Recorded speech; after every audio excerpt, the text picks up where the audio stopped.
All right, Buff Nation, what's going on? I appreciate everybody who's tuning in, whether it's on Twitter, YouTube. Y'all be sure to check in, let me know who's watching, hit that like on the way in, let me know your thoughts on the game. Man, a lot of thoughts on this. Before I get started, now that the season's wrapping up, want to give a shout out to Martez from Yo Martez being the channel sponsor throughout this year. Use that promo code SCOBUFS for 10% off Buffs gear, any other gear that he's got on the site. Love you, man. Now, want to give a second shout out before I get started, and that is all the members that we got over at the Fellas, the official membership here at the David Talks Buffs channel. We got Bodie C, Tremaine Young, I Love CC, Jason Watkins from Hall of Fame Media, Demand Above. Appreciate you guys as always. Please be sure to hit up my exclusive mailbag posts. I'm going to be taking your questions and filming some episodes based on what you guys are looking for. So with that being started, guys, thank you so much for tuning in. I'm going to get to my recap. We got a lot to cover, and then I'm going to get to your comments. I'll start taking your questions. Of course, I'll try to get through as many comments, questions that I see. Let's get to it, right? Okay. Now, going into this game, I was hoping that Shador was going to play, man. And even with Shador, like I said yesterday, I did not feel good about this game. Just did not feel good, especially, coming off of the way that we performed and kind of how I feel like our team like mentally checked out and quit for the most part last week against Washington State. And Utah's a tough place to play. Salt Lake City's a tough place to play. Again, we've only beaten Utah twice since we've been in this conference. And we were going to have our work cut out for us. Now, when Ryan Staub was starting, man, I was very nervous about this, even though they were on their fourth string quarterback, right? Their fourth string quarterback, what's his name? I always keep forgetting. Props to Luke Bakhtiari from Utah, getting his first win, getting his first career touchdowns there as a Ute. He was only 6 for 10, but I mean, he played perfectly for what they asked him to do. Congratulations to him. But at the end of the day, it wasn't as much as I hate losing to Utah. Guys, I hate losing to Utah year after year after year after year. You guys could probably see that in my tweets. I hate losing to this team every year. Maybe some of you guys that are following this team for the first time, maybe you'll start to understand it a little bit, more as time goes on. But man, they just beat us pretty much every time. But it wasn't so much about the scoreboard for me. It was about, is this team going to play with principles that are indicative and lead to winning football? And the biggest thing is we saw this team divided last week. We saw this team quit. We saw this team check out. And they played collectively for each other this game, and they didn't give up. Did we still deal with the same stuff that we've dealt with all year? Yes. Offensive turnovers, terrible penalties, ill-timed penalties, special teams, a lot of missed tackles on defense. But even throughout all that, the team did not give up, even with Shador out the whole game. And even though that this is another single-digit loss that we've had, I feel much better about this performance. It's just, man, when I'm in the heat of the moment, again, y'all can tell from my tweets, I hate losing. And it's a lot easier for me to deal with the blowout losses like to Oregon in Washington State post-game, because it's like, man, we didn't even have a chance. But this is another example of us losing small, and there were things there that we didn't take care of, that made the difference. It's always the most painful, as a fan, when we're that close, when we're within one score of taking this game and we don't get it. But that's okay. The other thing I want to comment on is good riddance to the Pac-12. I hate this conference. I hate everything that it stands for. And really what it represents for CU is its darkest period of football throughout really its modern day existence, modern era existence. Good riddance to the Pac 12. I've never been so happy to see a conference die. Um, the refs today were absolutely atrocious. They called back two very clear um, Travis Hunter touchdowns. The late hit was a little questionable. Um, there was another play that I thought was, pretty indefensible. But guys, I don't think, contrary to what some of you guys might think based on my tweets, I don't think these refs have like a direct bias towards just wanting to screw over the Buffs. This is just how it's been. This is just how this conference is refed. I mean, you even saw it in the Apple Cup at the end of the game with some of the calls that they made against Washington State.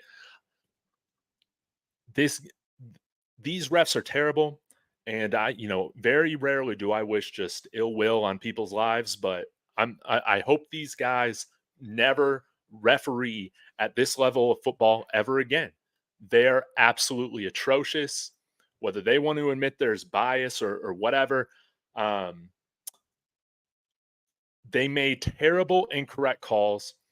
That stuff is not indisputable evidence with what they're overturning. The fact that they would call Travis Hunter out of bounds, again, this is something that you can review on replay if you got it wrong. Let the play go through. That stuff is infuriating to me. But at the end of the day, guys, CU, and this is the case for every other team, need to play in a way in which it accounts for overcoming the BS that comes from the referees. And the best teams that usually win the most games, they do that most effectively. But right now, this team is not at the place to overcome their own mistakes, their own penalties, their own turnovers, and questionable calls by referees. That's just where they're at. They're not able to overcome the missed tackles. I mean, goodness. And I want to give our defense credit to some extent for at least not checking out. But man, Utah, they ran it 50 plus times on us. And that is just the most infuriating thing when you know that they're just going to run the ball and they're continuing to just be successful at it. Kyle Whittingham had the right approach with this team. Said, I don't care if they know that they're going to, that they know that we're going to run the ball every play. We're going to do it. We're going to run it down their throats, and we're going to win this football game. And that's exactly what they did. I think they had a fantastic percentage on third down, if I remember correctly, and fourth down. They're 2 for 2 on fourth down, 7 for 13 on third down. And right now we're just a step too slow from the linebacker position. We're a little light up front, obviously, with our front four. And Utah's a really well-coached football team, one of the most talented teams in the Pac-12. I said that coming in here. It's a totally different Utah season if they have Cam Rising. I really do believe that they're back in the Pac-12 championship for the third year in a row, possibly going for a three-peat if they had their starting quarterback this year. But, yeah, really well-coached team.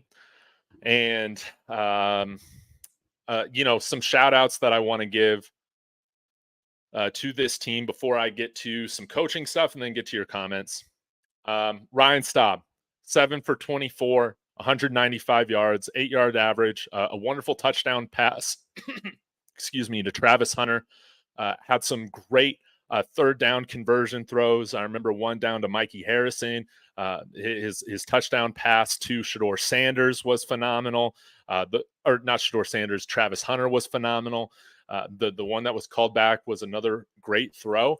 I think, again, guys, I talked about how a backup quarterback was one of the biggest needs for the portal this year after last week's performance. See what happens, I guess, now when Ryan Staub gets a full week of all the reps, right? I was very impressed with his poise in the pocket. He had great pocket presence. He threw the ball really well. I think Coach Prime kind of alluded that he could be one of these guys that hits the portal, that goes and starts somewhere next year, whether that's at the G5 or maybe compete at another FBS school for a job. The way that he talked about him in the press conference was incredibly glowing. I hope he stays. I definitely hope he stays. After this sort of performance, but if he chooses to go do it, man. Go do it.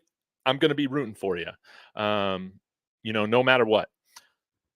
Jimmy Horn, wonderful throw to Dylan Edwards on that trick play for the touchdown. That was a great moment. Who else do I want to call out? Travis Hunter, 8 receptions, 107 yards, a TD. Didn't practice all week because he was with the flu. I mean, this guy's a dog. He's a dog. One of the big time leaders, one of the greatest buffs ever. I'm just going to say it. And, we're not in this game without him.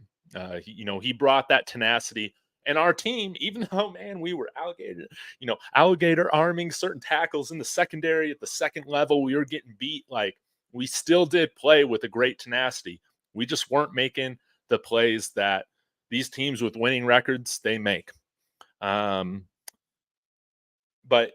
like, it was so important to me, guys, that this team came together, that Coach Prime was able to rally this team together for them to play collectively, for them to play with intensity, for them to play with each other and for each other, regardless of the result. And they did that. They were in this game the entire time. And guys, outside of a couple or few games this year, CU's been in every single game. Now, it's a shame. It's a shame. If we could have called this type of game previously, I don't think Shedeur takes 52 sacks and he plays this game and we get the win. But it is what it is. I was very happy to see how this team rallied around each other. But man, again, some of the things with this team, it's like you can see how close they are. You can see how close they are to having so much better of a record than what we finished with this year at 4-8. I still believe that this is a better team than 4-8. But we cost ourselves throughout the season. And but I want to give credit to the offensive line. They've been terrible all year for the most part, and they played one of their best games of the year this year. We at least ran the ball somewhat decently for I guess not. Never mind. We had 37 rushing yards, but we at least, eliminated the sacks. I thought we ran the ball a little bit better than that. And Hank Zelinskis, I got to say, when he came in for Van Wells again, I was really nervous and I didn't really notice him. And that's usually a good sign, of his performance. So want to give the offensive line credit. They had one of their best performances of the year. Ryan Staub, his pocket presence again was very impressive. And, this is something, again, that we can build off of. I want this offensive line group to return. I don't know if everybody will, but I do want them to return to the team. We need a real offensive line coach in here to coach these guys up. The fact that we didn't really see any improvement with these guys, I think is more indicative on coaching than it is talent. I've been pretty consistent in saying that the last handful of weeks. We need more competition. I'm glad that we're getting Tyler Brown, some other guys back. David Connor. I can't wait to see who we bring in the portal, but I want to see these guys stay. I want to see them compete. I think some of these guys are more well-intended, for depth and backup roles.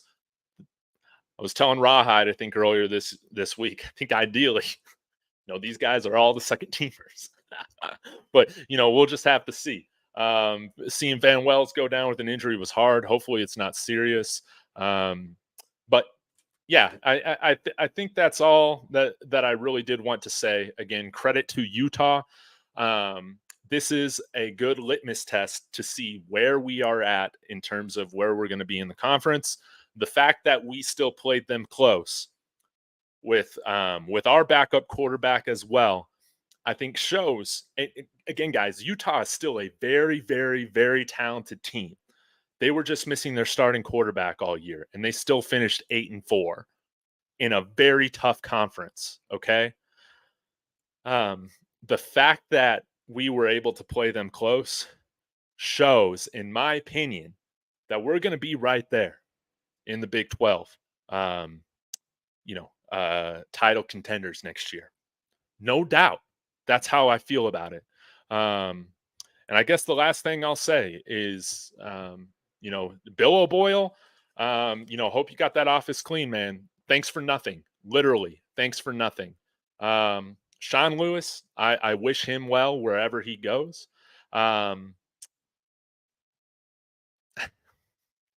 guess we'll find out more details on his departure coming up soon.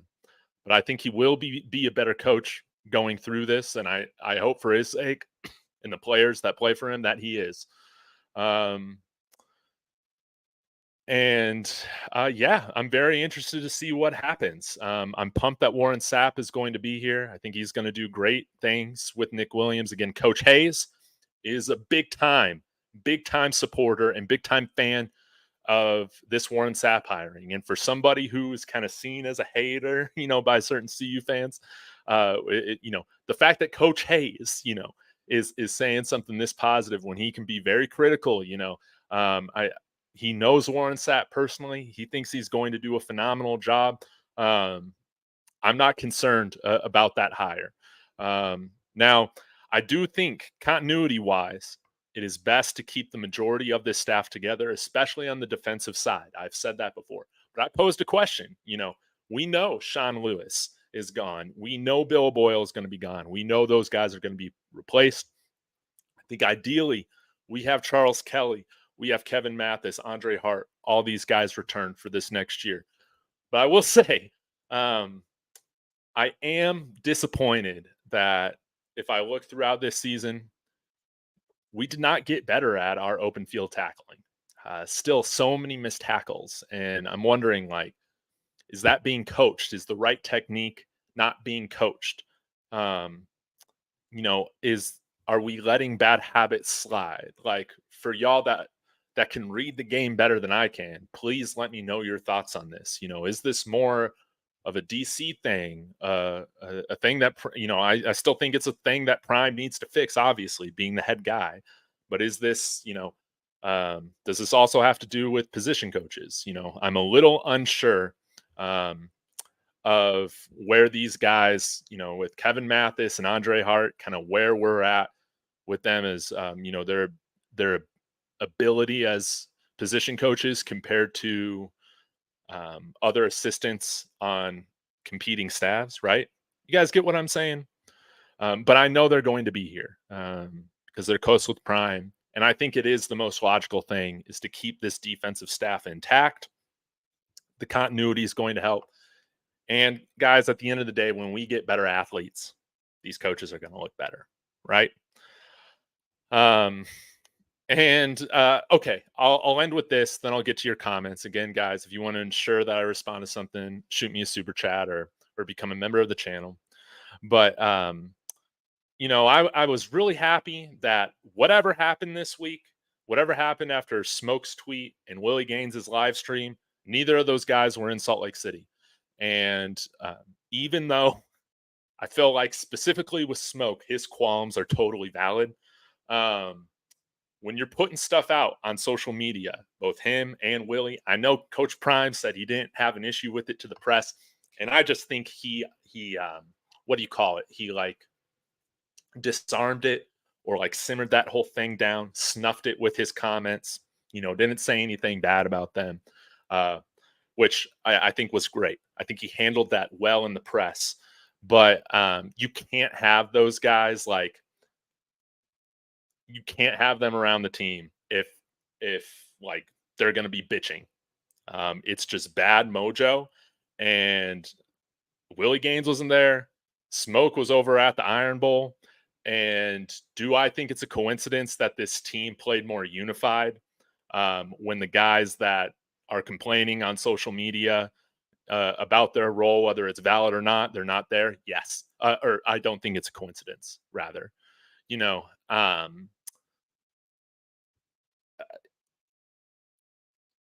like that that was made. Again, like one of the biggest questions to me is why didn't we see Smoke all year? He got a raw deal here, guys.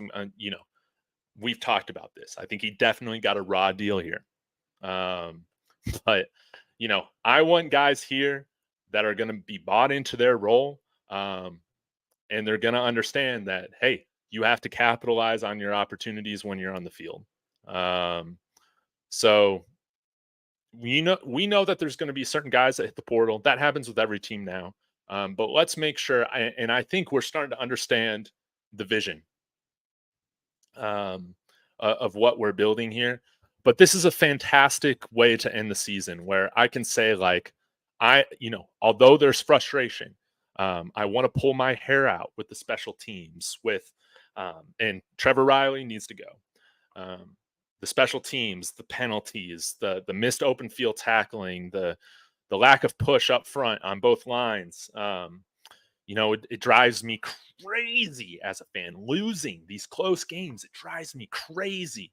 I can take a step back and say that as a fan watching this team coming off of just an embarrassing performance last week um, against a much inferior team to Utah, I'm very satisfied with the way that we're ending the season. I feel like this is as ending on a positive and high note, and this should be a good thing. I think recruits, if you're watching this team, you should be encouraged by the performance that they made, even without their best player, and Zay Weaver too.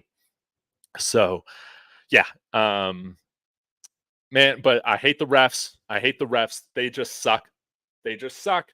But they suck all across the Pac-12. I've been consistent saying that they're terrible, and it is what it is. It is what it is. This conference needed to die, and I'm glad to be moving on from this era of Colorado football in the Pac-12. So, with that being said, I'm going to get to your comments, and we'll start, of course, with the super chats. Lamar, 1107 in here. A G5 school going to offer Staub the starting job. I really hope they do. Um, you know, yeah, I'm just very happy for Ryan Staub. He took advantage of his moment today. He prepared as the starter all week long, and again, as a true freshman, for him to have this pocket presence behind the line, stepping up, I felt like he read his blocks really well. He did, I think, what he was asked to do very well. He got rid of the ball on time. And that's what's really impressive as such a young, inexperienced quarterback, especially playing behind a bad offensive line. He didn't let that rattle him. He played a very confident game. Some of the throws that he made downfield, he showed off his arm strength. Again, am I ever the biggest fan of shorter quarterbacks? I know he's 6'1". Caleb Williams is 6'1", though. But I like that Antoine Hill's coming in here in a couple years right now, committed 6'5". I like those quarterbacks bigger, but he did very, very well. And I'm he should feel great about his performance today. And honestly, you got to give him credit because he made this line look better. With with him getting rid of the ball on time, him stepping up in the pocket at the right moments, him rolling out, throwing the ball away. This is stuff that we've talked about where with Shador, I felt like he showed a lot better pocket presence maybe in the first half of the season. But once those hits start adding up, even if you're just, even if it's just subconscious, I think we can all say that it like that always happens when you take that many number of hits and sacks over time. You start to develop bad habits, and I think we saw that in the second half of the season where you have a bad line, then a quarterback behind there that's playing rattled from being hit so much. Those things that can create a snowball effect, and I was really proud of Ryan Staub for his poise today. And yeah, if he ends up going somewhere, I'm definitely going to be rooting for him and still talking about him on this channel. That's for sure. Um, if you can play, you should go somewhere. You should make that move.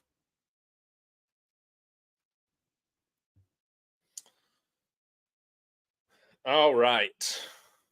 Y'all be nice to each other in the comments now. I'm going to scroll back up to the top, see what y'all say.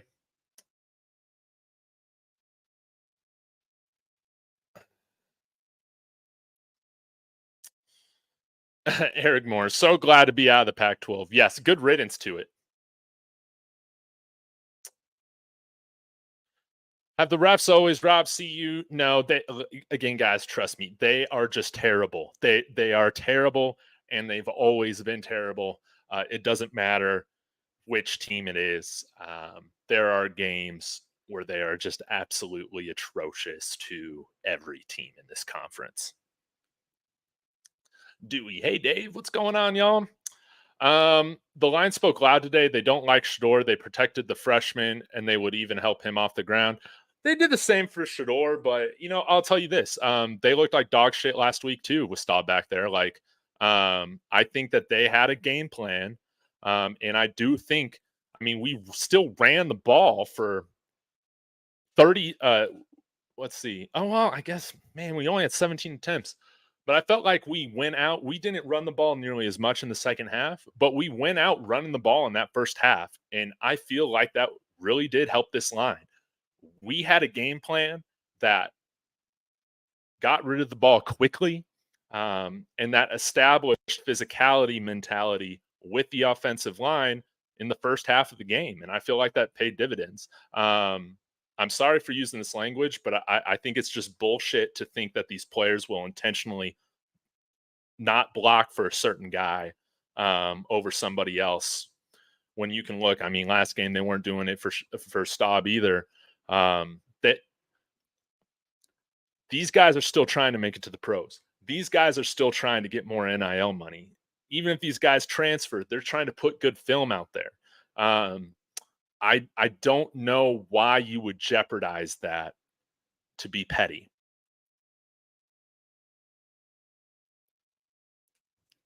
Oh, Dave, been waiting on you like a refund check. I'm still mad. Yeah, I was so pissed again. With my tweets, I was so mad during the game because again, I care about this team so much, and again, I didn't expect them to win, but the hardest ones that are always hardest for me to deal with are the ones that are close, no doubt. And I just needed to take some time before I get on here because you guys deserve my best as well.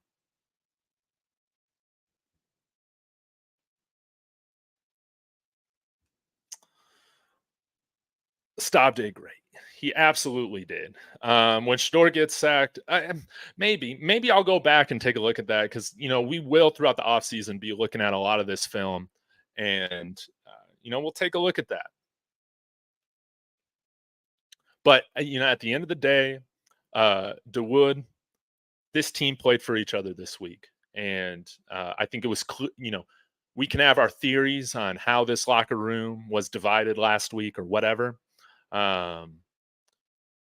That's all speculation. But at the end of the day, what you are pointing out in a way, this game is that everybody played for each other. That is huge. Credit to Coach Prime and the coaching staff on getting these guys to play unified ball. And the guys that need to stay home, that were putting an extra spotlight on this team, they weren't there.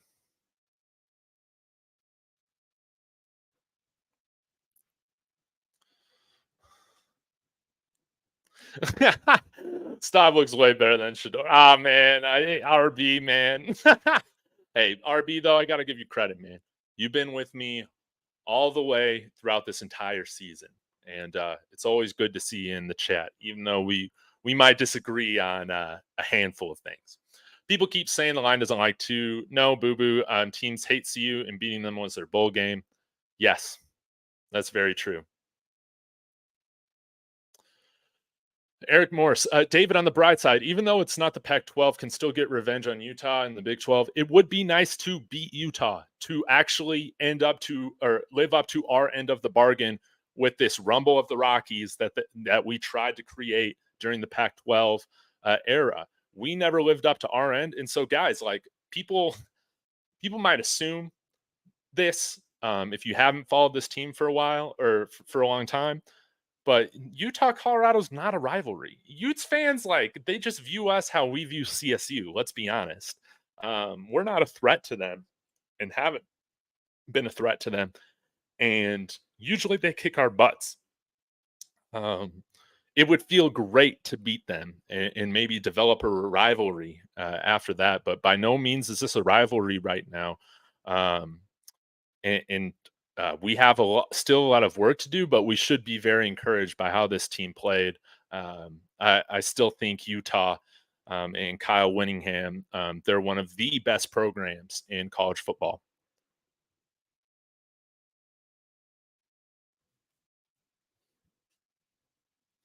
Yeah, let's talk about special teams. The block on the TD wasn't a foul. I hated that call. I absolutely hated that call. I did not think it was a blindside block at all. Dylan Edwards with a great return. Now, on the flip side, sorry that I'm the but actually guy or like playing, the other side or whatever. I think Dylan Edwards was already past that guy. Like there wasn't even a need to make that hit. Um, but it is what it is. They should have let it stand.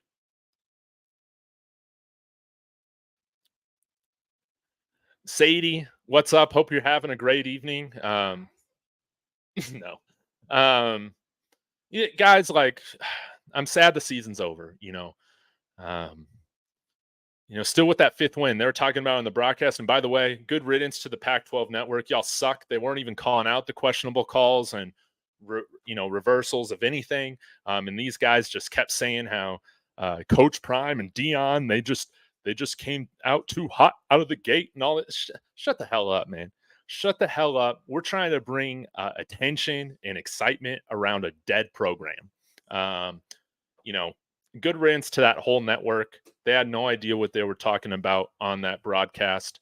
And I forgot where I was going with this. Yeah. I'm just excited for what's happening here in the what I was going to say was it sucks that we couldn't get to that fifth win. They were talking about this in the bowl game or in the broadcast about us potentially getting to a bowl game still with 5 wins because right now there still isn't enough 6-win teams for all the bowl game slots. And we definitely would have been that next choice for for a bowl team. But anyways, yeah, it is what it is. The Waddy Way. Hey, David, congratulations for having haters on your stream, Scope Ups. Hey, I appreciate you being with me the whole way. And here's the thing, man. The church, David Talks Buffs, everybody's welcome. Whether you're a hater, whether you want to see this succeed, whether you're just entertained by it all, whether you're a big fan of it. Like, the only thing that I ask, guys, is that you're not name calling, each other in the comments. That's really the only thing that I don't tolerate, and that will get you blocked. But you guys are welcome to express your own opinion. And, I, whether you want it to succeed or want it to fail, at the end of the day, we all want to watch to see what happens. And you guys can always come here to react with me. Man, Shiloh's game was rough today when it came to the open field tackling. Yeah, it was rough. Bentley had a rough game today too. Jane Milner-Jones got juked bad, by that running back that they had, that speedier, quicker guy. But he almost had a pick six, almost had an interception. This is a game of inches, really, and that's what it came down to. There were some plays that, they were very close to breaking the other way.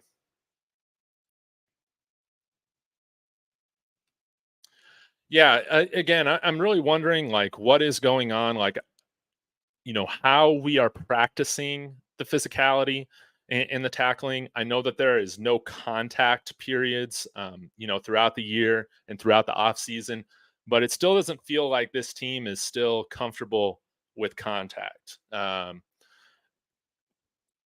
So yeah, are there things that we can still be doing? Like I saw, it was a reel, I think, on Twitter or something like that, where you saw like having these contact drills, but you're not hitting, where guys are having their hands on each other and stuff like that. I don't know. Is there more like non-contact contact drilling and fundamental drills that we can be doing? Other keyboard coaches, let me know.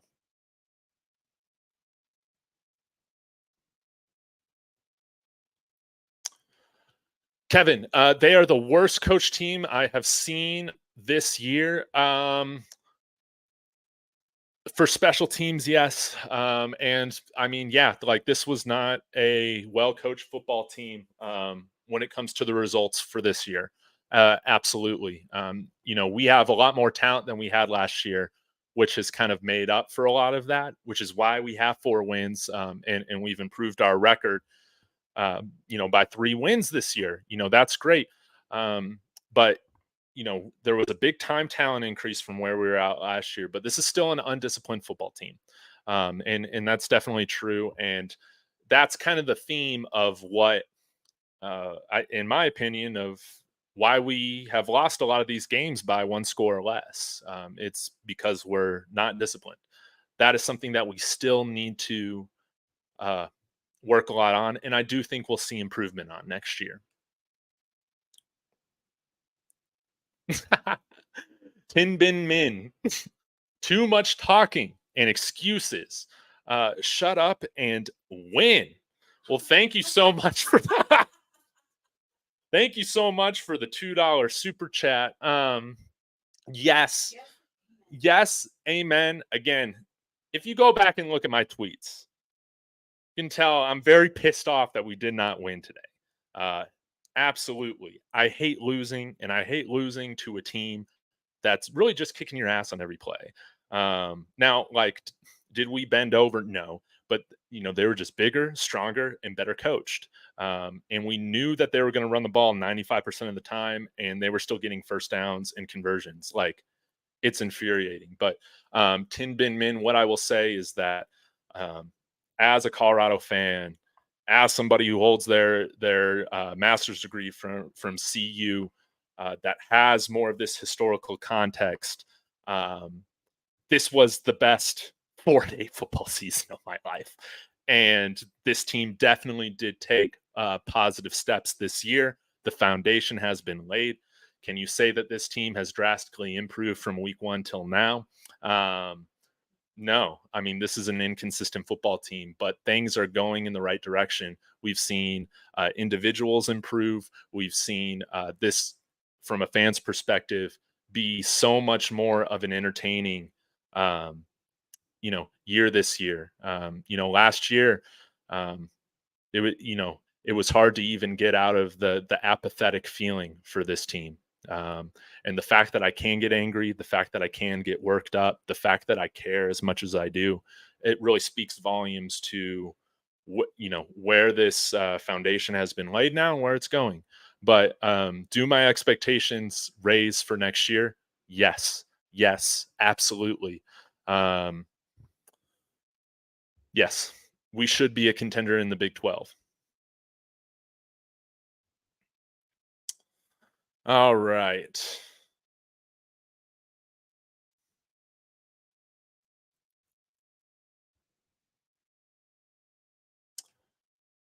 Dude, you can stop complaining about Hart and Mathis. They ain't going anywhere. Y'all seem bothered that they hire black coaches on this staff. I hate Kenny. I encourage you to please go watch my videos from even earlier in the offseason from when I started this channel.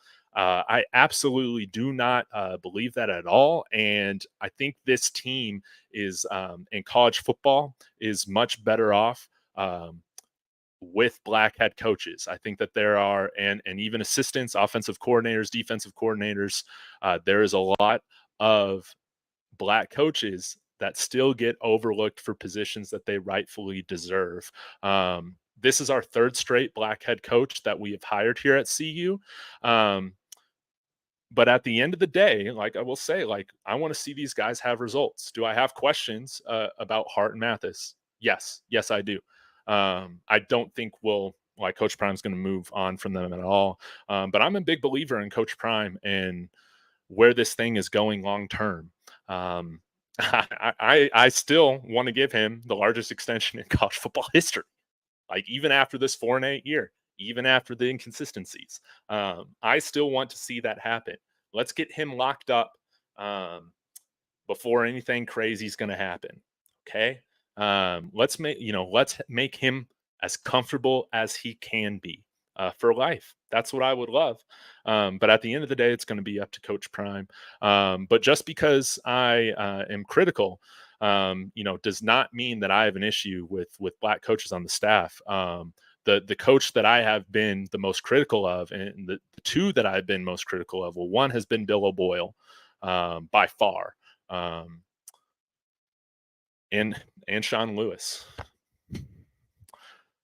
I mean, that's I would encourage you to go watch my other videos from the past speaking on a lot of these things. But the person I hate, Kenny Pickett. Do you know who I want to see as offensive coordinator for this team? First choice is Byron Leftwich. And then my second choice is co-offensive coordinator and wide receivers coach from Oregon, Junior Adams, who is also a black assistant coach right now. So please do your research before you just start speaking about something that you have no idea about.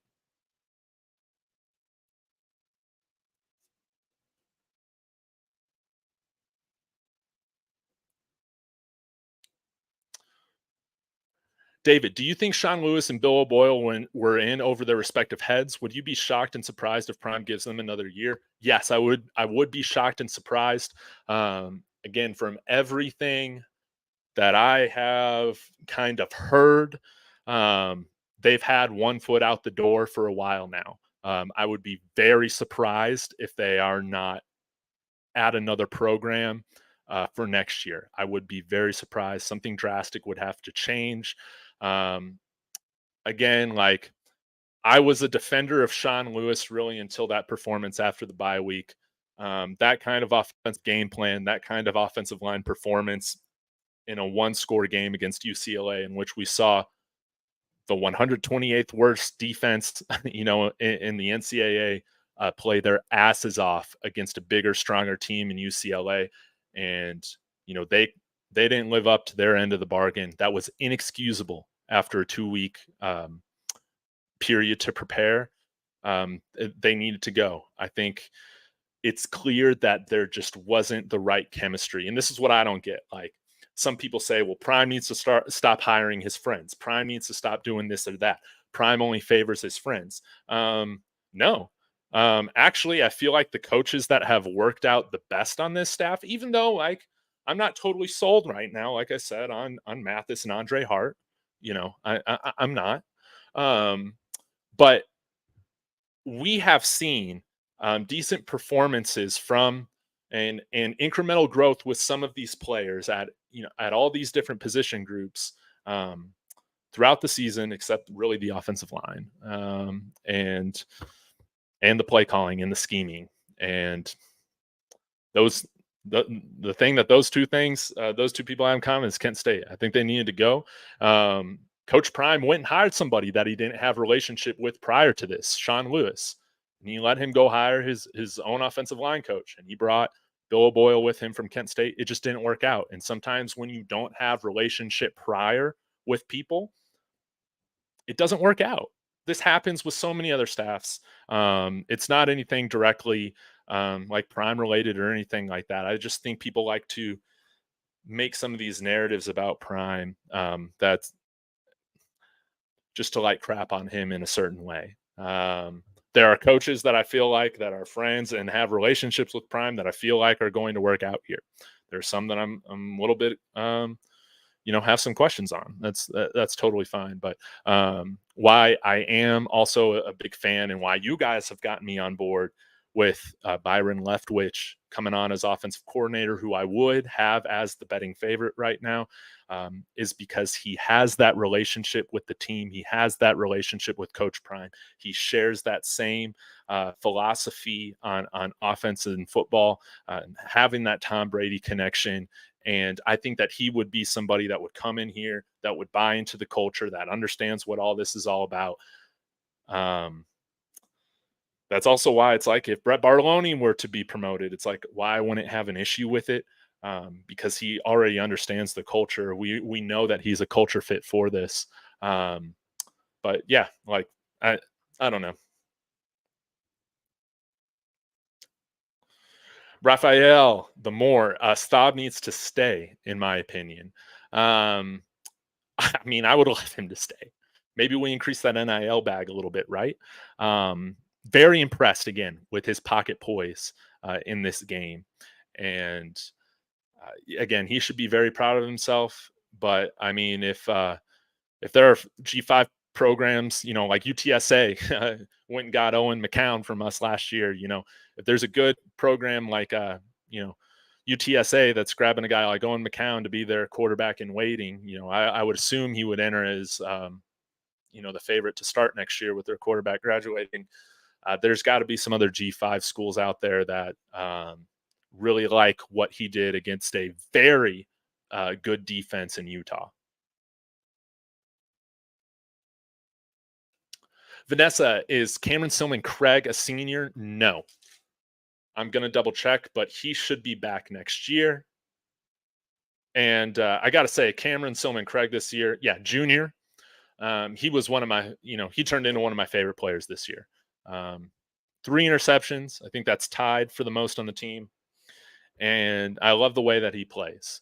Cameron Stillman Craig, he's awesome.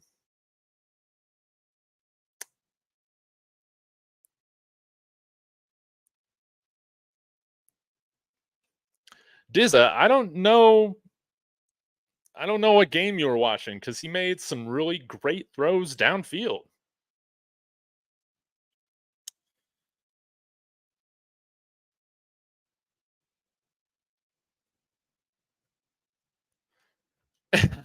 Dave, I'm peaceful, but they just say some of the dumbest ish. Yeah, I know. I'm right there with you. Just, leave it to me. Leave it to me to respond.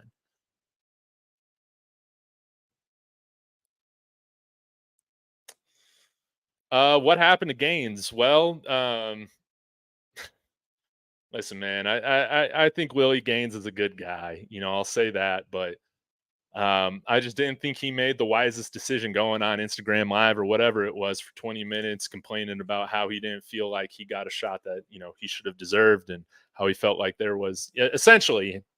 He didn't come out and say this, but he was like insinuating that there's favoritism and different standards for different players.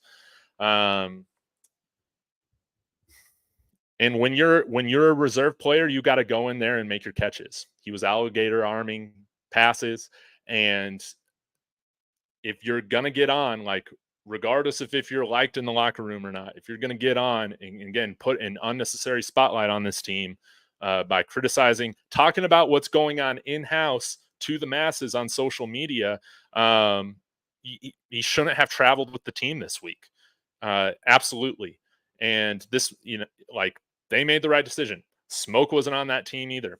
That wasn't on the team either this week. Regardless of if their claims are valid or whatever, you have to keep that stuff in house. And at the end of the day, there are some players here. Again, yes, Jimmy Horn had his drops. Jimmy Horn had his boneheaded plays or whatever. And Jimmy Horn was also a big reason why we won some of these football games. Jimmy Horn also leads our team in touchdowns this year. Okay. So there's just a payoff. And when you make plays like that, you are given a longer leash. That's just how this sort of thing works.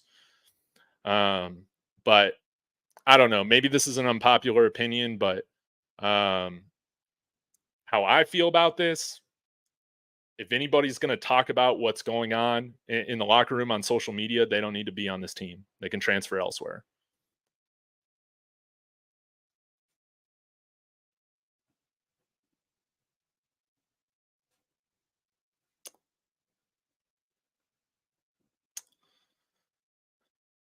All right, getting through more of the comments. Bro, we've been getting our butts kicked. Yes, we lacked physicality and we lacked size at certain positions. And that's what was the most infuriating thing about watching this team today was the missed open field tackles, the yards after contact that these rushers were getting. That's going to be better next year. I have no doubt. But this team needs to continue to get more tenacious, with their mentality. Um, Things are going to look better next year.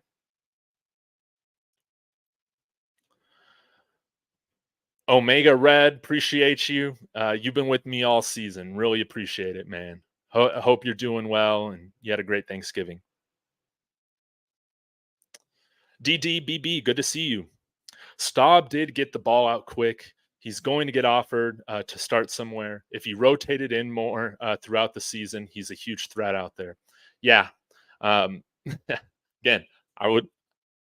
I feel like after this performance, I don't have to worry about backup quarterback. We don't have to worry about it if he comes back. But he needs to do what's best for him.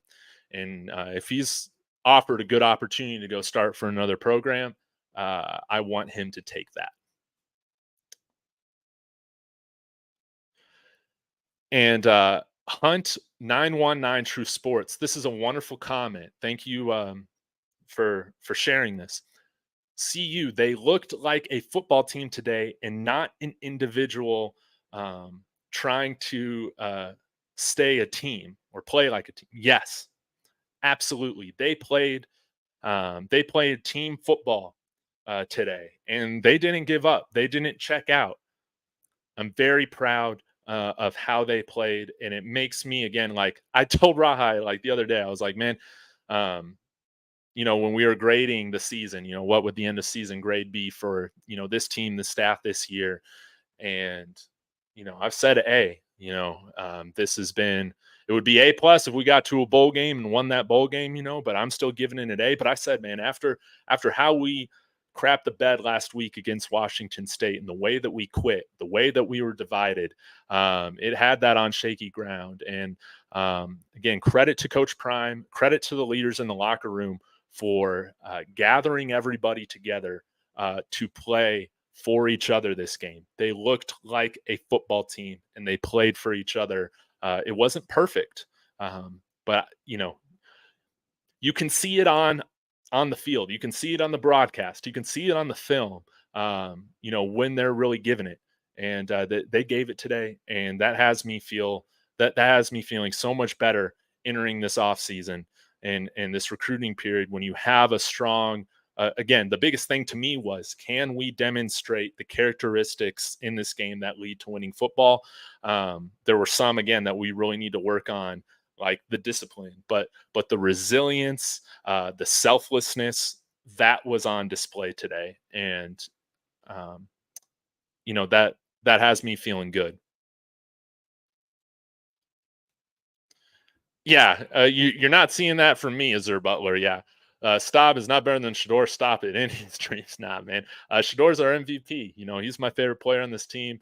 I was bummed that he didn't get to get the start today because I think we get the win. Obviously, if he plays, and he broke every single season school record for this team except passing touchdowns, 27. But he did break the overall touchdown, when you include the all-purpose. So his rushing touchdowns as well. Both of those records were 28, and I think he finished the year with 31 total touchdowns. Shador had a great year, and Coach Prime commented in the press conference that he shouldn't be having any surgery or anything like that. That's good. At the end of the day, it's would it be amazing if we got this win this week? Oh yeah, like it would have, but I'm very glad that he's not in the position of where he's needing surgery, because after you take 52 sacks, probably over 100 hits on the year, it's miraculous that he doesn't have anything serious like this, or that he needs surgery on.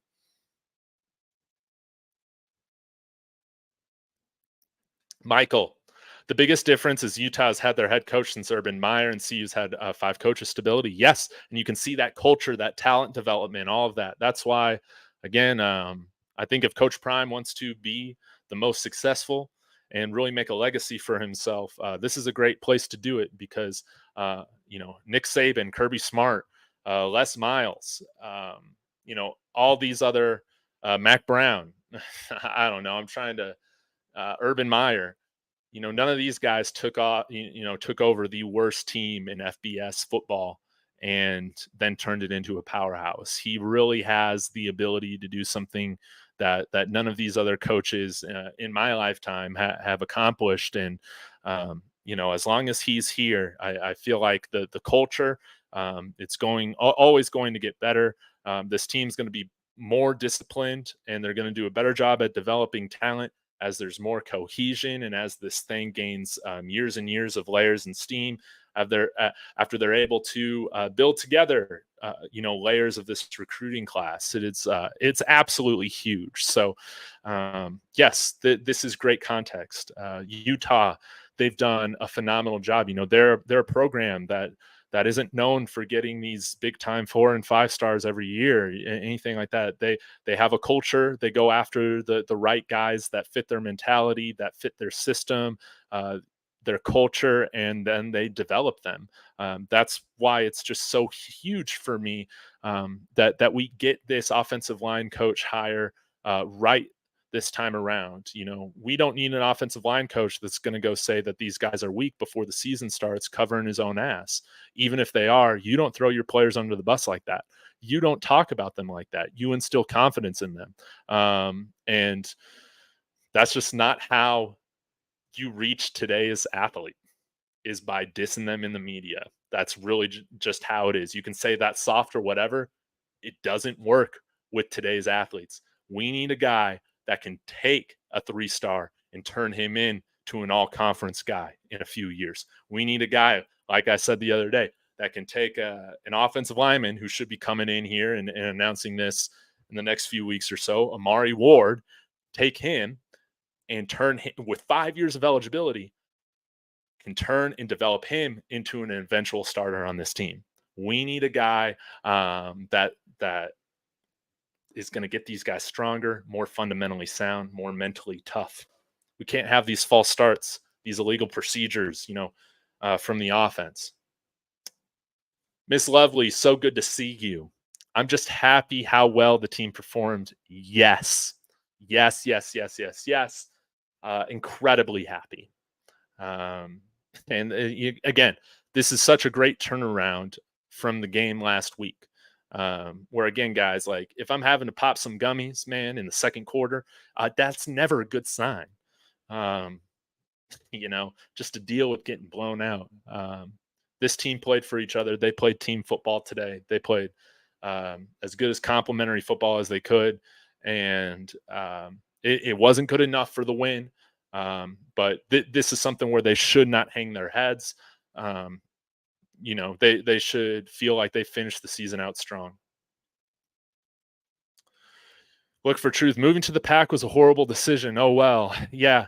Maybe I'll do another video at some point, like breaking down this whole thing, because I guess it's hindsight. It's 2020, but at the end of the day, we were sold a deal that never came to light with how they structured this, with the subscriptions, with the Pac-12 network or anything like that. And I'm glad that this chapter is closing. And what's great is that it sucks for Washington State and Oregon State fans, but there's going to be a lot of good players on those teams that know they're better than playing Mountain West competition every year or every game next year. And I'm hoping we can go after some of these trench players, from those teams, from Texas A&M, from Michigan State. We'll have to see what happens with Ohio State. I think Ohio State's one of the toughest jobs to have, because it doesn't matter what you do. If you lose one particular game every year, even though that's more than a 90% win percentage every year, if you're losing Michigan every year, you're going to be on the hot seat.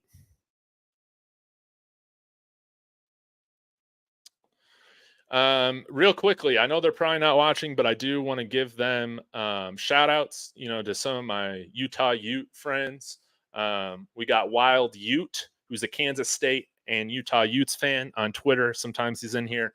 Always great seeing what you have to say throughout the year. And again, congratulations on this win. And Colorado Ute, a guy that we've been going back and forth on Twitter and all this sorts of stuff, and he always makes me laugh. And good game. I hate losing to you guys. I absolutely hate it, but take it as a compliment.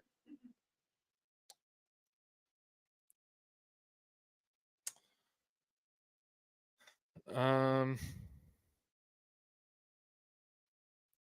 Shiloh leads the team in tackles, homie. Yes, yes, he does. You're absolutely right.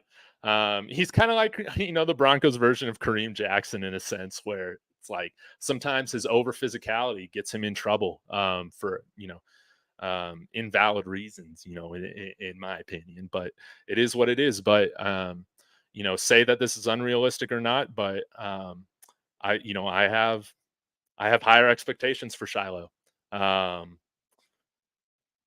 Yeah, he's a leader of this team, and he needs to set the tone. Yes, he led this team in tackles, but there are also a lot of ones that he should have had throughout this season. And I know he holds himself to a higher standard than that. Bishop, good to see you. Good to see you. Thanks so much. Let me know your thoughts on the year. Do you feel good about this game? Of course, we feel better about it if the Buffs get the win. But again, this wasn't something that I was expecting. I wasn't expecting a win. Days to come. Good to see you. This was a great game. Yes, it was entertaining football. I was anxious and emotional the whole time. Again, yeah, you can hear Lexi saying that. Again, you can tell by how I was tweeting. I was emotionally in this game. You know,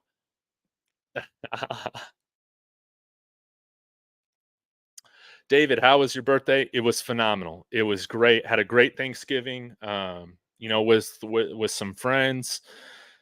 And it was just low key. I like my birthday low key. I don't like to do really anything too crazy. I just want to eat some cake. I just want to have a good time, sit back and relax. I'm more of a low key kind of guy. Got tickets, going to the Nuggets Spurs game on Sunday. So that I guess, oh yeah, tomorrow. Yeah, today's Saturday. So that will be fun if you still want to go. But if it's snowing, we can sell tickets. I mean, I don't know. If Prime makes the right staff decisions and gets more good coaches, should be a great year. Yes, and again, I think he's gotten most of the hires. I think were average to above average hires, and I think that's very good for having one cycle to fill everything.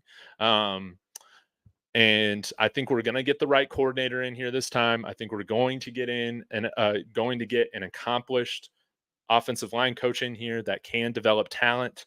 And we're going to have another great recruiting class. Again, guys, I've been saying it all year. Even Adam Munster Tiger has said it, even as early as, or even earlier this week, is that we're not going to have, 25 high school guys coming in this class.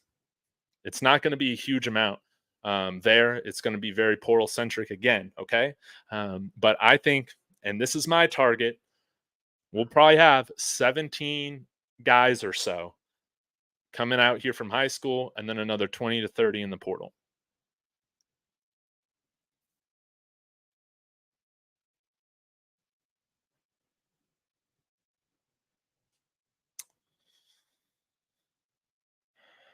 Michael. Yeah. Again, I always appreciate you being with me throughout this whole thing too. So you never had an identity. Yes, we lacked an identity for a lot of the year. And I hope that this year, the theme can be establishing an identity as a physical football team, not a finesse. I'm all about, the swag. I'm all about the social media. I love it. The jewelry, the dancing, the swagger, the Shador. I love it. Teams that beat us, they have the right to step on us, man, when they beat us. I'm totally fine. That's what makes this game fun. But I still think a physical identity with those sorts of things is what leads to really captivating football. One of my favorite teams growing up, those early 2000s Miami Hurricanes teams. That's exactly what they were. And we have a guy that knows exactly what that was like and is going to still come in here and help instill that culture in Warren Sapp.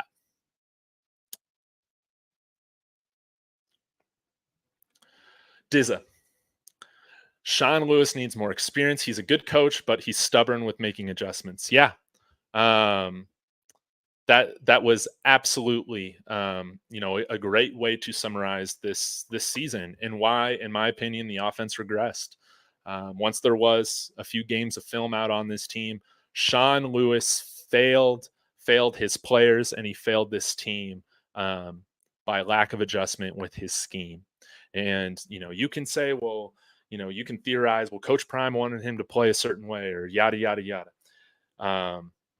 I don't care what certain pressures are going on. At the end of the day, it was his job to scheme towards this team's strengths with the weaknesses in mind. And so often with the personnel decisions, so often with the play calling and the scheming, that never changed. He never adjusted.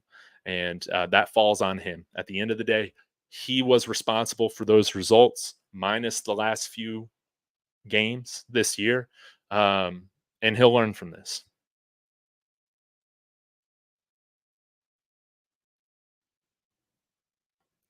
And going on to that, I mean, so much of this year we were calling long developing pass plays with an offensive line that could not sustain blocks for that long.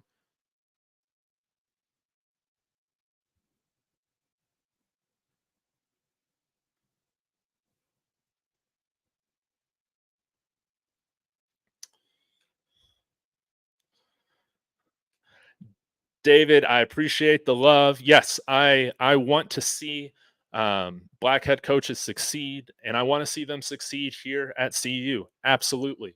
I think that a lot of people don't want to. A lot of white people, and I can say this because I'm white. A lot of white people don't like to admit it, but they are extra critical of people like Deion Sanders because he is an outspoken black man. They will never admit it, but that's what that's that's what it is. Um, Sports is a mirror of our society. Okay. And, for better or for worse, it is a reflection of our society. And I think if this thing continues to play out, which obviously it will, I think Coach Prime's such a great fit here at CU, is it forces us to have these conversations. And it forces us in a great way to dialogue and meet people that maybe we wouldn't normally meet or converse with in our lives prior. Sports has been such a big part of my life in helping me learn, helping me understand what biases that I have and stuff like that. Sports is a great mirror on our society, and it's up to us on what we do with that information. But the more black head coaches that we have is better for the game. It's better for college football, and it's clear that there are a lot of institutions that are not comfortable with somebody like Coach Prime, um, you know, being the leader of their institution, and that's really sad because I think they're missing out on something very special.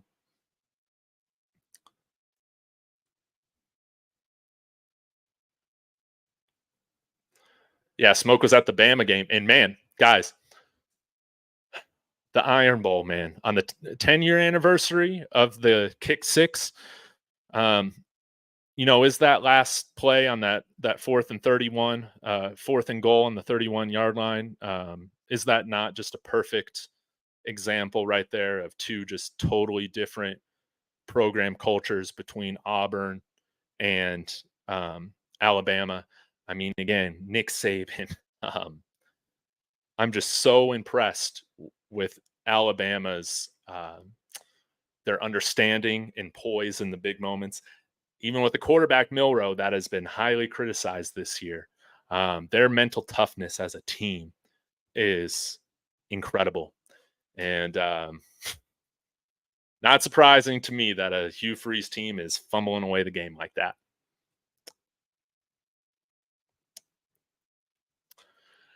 If we can't get Leftwich, what do you think about Cortez Hankton at LSU? Yes, I love it, and I believe he would be, another black uh, coordinator here.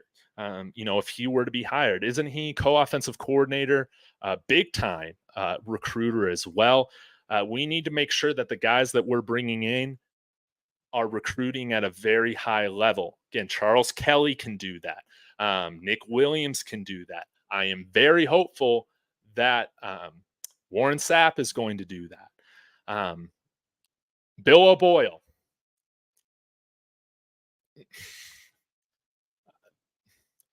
We don't have anything to show for what he did. He had one offensive lineman here committed for most of the year that he was already recruiting prior to being brought here, and he's now going to Missouri. We need a guy here that can really recruit. We need more of those guys. Nick Williams is worth his weight in gold. If we're getting a $15 million scoreboard, we absolutely need to be expanding the assistant coach salary pool as well. Travis is a dog. Yeah, I got my number 12 jersey on. I was wearing that today, and I just love watching Travis Hunter play football. Special guy. Good season. Needs a few tweaks. Hey, that's a wonderful way to put it in 6 words. Totally agree.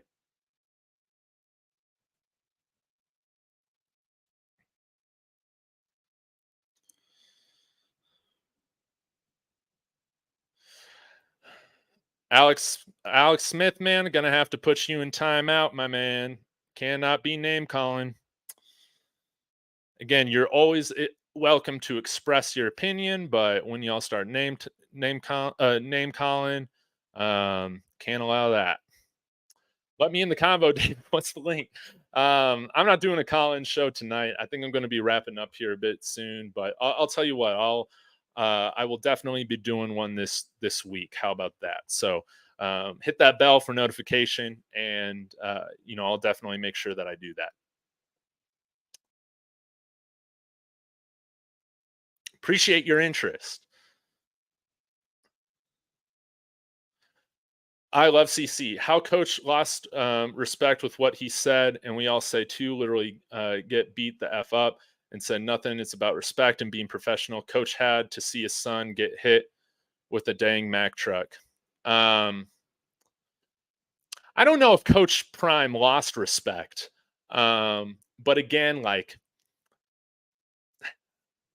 I just think it's always better if you got beef or if there are issues with players or performance or coaches, that is all handled internally. It doesn't do any good to talk, negatively saying hey, we're just going to get a brand new offensive line next year when you still have half the year to play. Maybe players in other, previous eras and generations might be motivated by that type of thing. But today's athlete, in my opinion, doesn't really work that way. But I wouldn't say Coach Prime lost respect or anything for doing that. I think if he could go back, and you've seen how he's commented about this team in the recent weeks dealing with the losses and the hits. This is just my way of reading things, but I think he would have gone back. He wished he could have had that moment back to say something different. It just doesn't help. It doesn't help instill confidence. But again, he's going to figure this out. The more he coaches, the better he's going to get at all of these aspects. Again, what hasn't Coach Prime been successful at in his life? There's a learning curve to everything.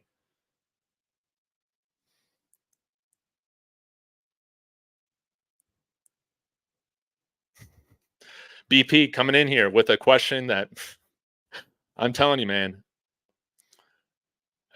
we've been wondering this all year.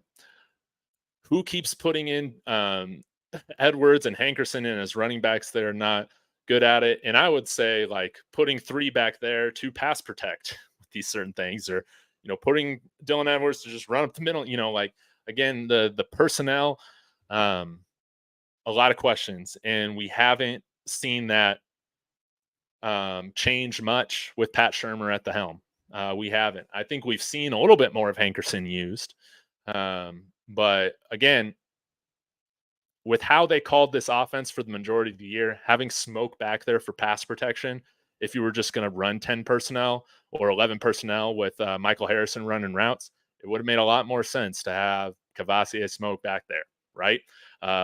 Because at the end of the day, whoever is deciding that personnel, whether it's Flea, whether it's Prime, whether it's Pat Shermer or Sean Lewis, I don't know. All I know is that that needs to be something that is understood and fixed by Coach Prime in this offseason, is understanding that we did not put these players in the best situations for their strengths. Sometimes we were asking these guys to do what might have been their weaknesses, like running up the middle, or Dylan Edwards. I mean, he's and credit to him, because I mean, he gave it his all, but he is just a small back.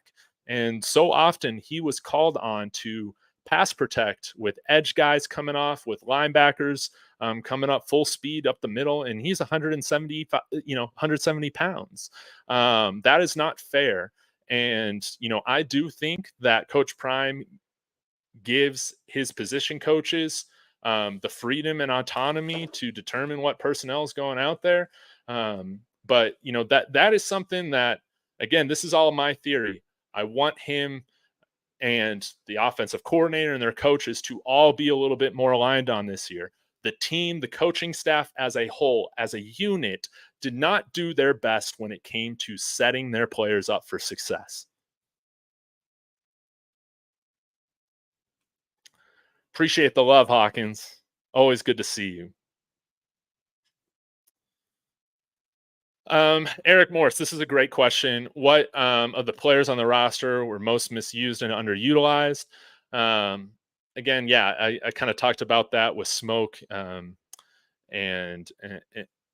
Edwards just now, actually.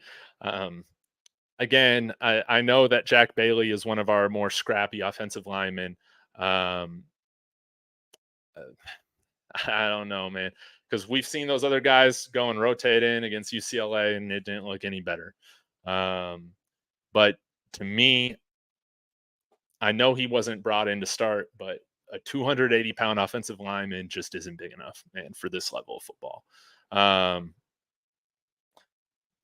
were there situations where it's like, man, I want to see more of Tarvarish Dawson out there? Yes. Would I want to see more of Omari and Miller out there this second half of the year compared to Javon Antonio? Absolutely. Omari Miller had 198 or 96 yards in one half of football against USC, and the rest of the year he had 2 catches for 30 yards. That's inexcusable. Again, when a player has that sort of breakout game, he needs to be on the field, even if there are some hard decisions to be made. Even if that means like, hey, Jimmy's going to get some less routes. I know it's not the same position, I guess, but he was just so dynamic. But he's going to be the guy this next year with Zay going to the NFL. And I'm calling it right here. He's going to be a day 2 pick.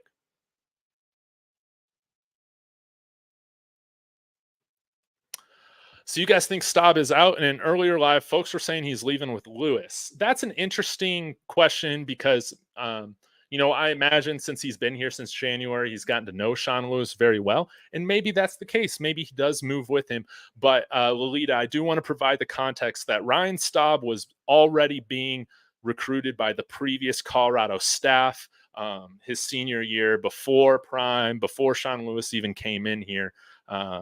And he was a guy that Prime and the staff collectively decided to uphold or reaffirm that scholarship offer. What I have said is that our current 2024 quarterback commit, Danny O'Neal, I'm expecting him to decommit from here and go wherever Sean Lewis is at, whether that's a head coaching or offensive coordinator position. Much like Talon Chandler, this is his guy that he was connected at CU with. So yeah, we'll just have to see if that's the case. I'm going to be rooting for them no matter where they go. JJ Stallworth, Coach Kelly did a good job. The players were in a position to make plays. They just couldn't make a tackle to save their life. Yes. And again, I think we did do a much better job in the second half of this year, like minimalizing the defensive penalties. I mean, we still had backbreaker ones, but we did an overall better job at like defending read option a little bit better. Again, we still gave up a ton of rushing yards, but this is a lighter defensive front seven. They're going to get pushed around.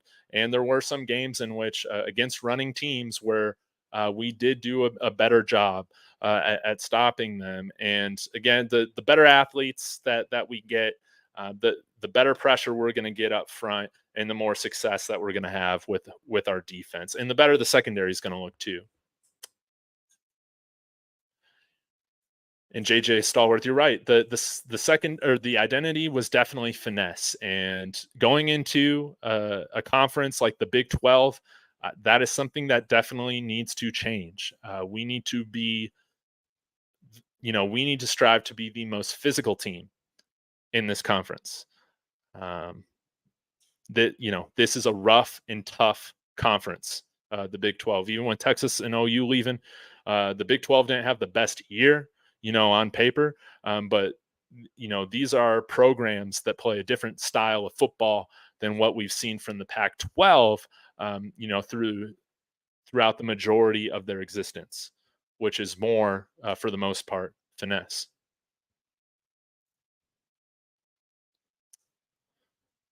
Hey, I'm trying to keep it real. Again, you guys are just always going to get my opinion, whether you like it or not, you're going to get it. Okay.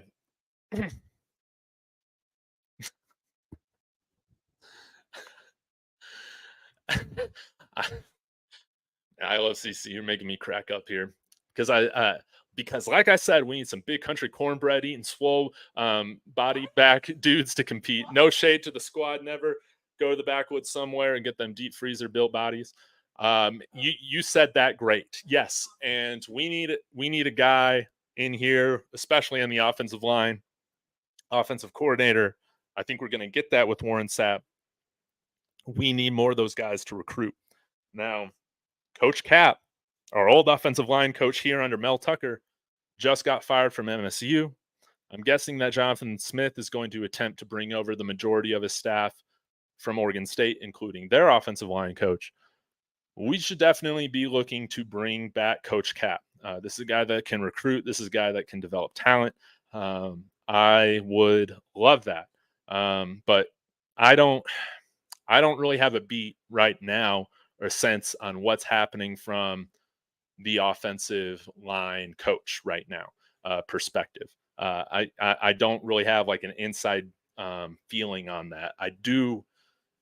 I still have this feeling that Byron Leftwich is going to take this job, which I think would be very exciting.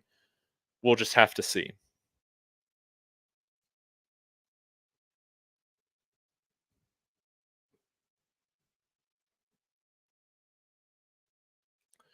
JJ Stallworth, hope we move Bucky away from the players next season. Too much silliness from him next year.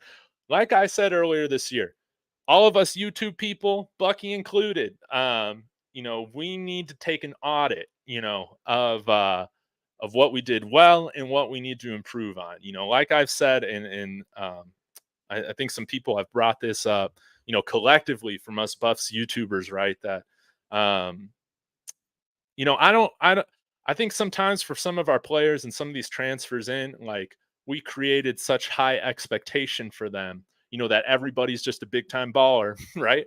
And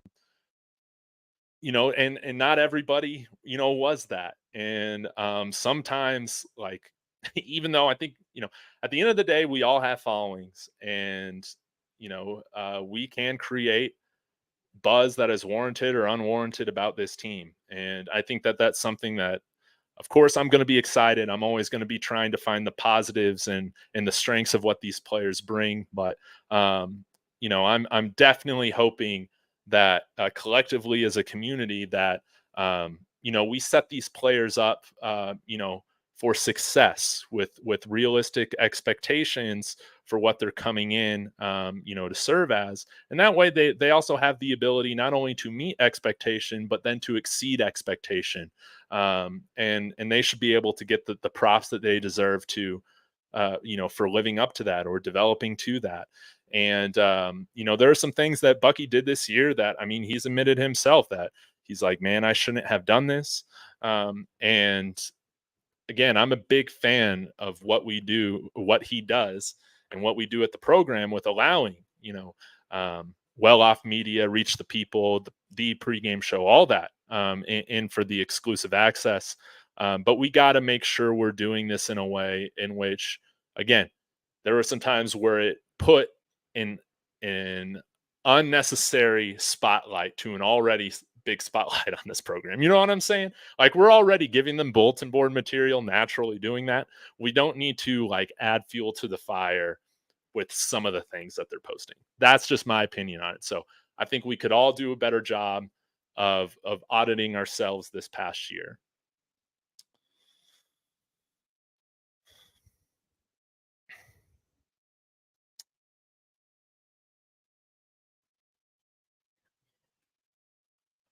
BP, do you think that Prime screwed up his chance at premium players via the portal or other sources?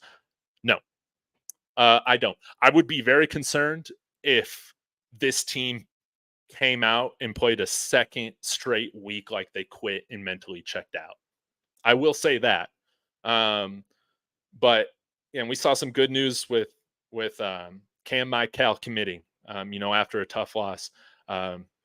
The fact that we were able to get Antoine Hill committed here after the Stanford loss, again, this thing isn't about 1 year, but it's about selling the vision, selling the exposure, selling the potential of what you can develop into on and off the field here. I think they've done a lot of good things in, selling that to athletes. Now, does winning help that? Like, if we won 6, 7, 8 games this year, um, or if we win this game, here and get this fifth win and possibly do a bowl game, um, do I think that we have better odds to get a much better recruiting class than maybe what we'll get right now? Sure.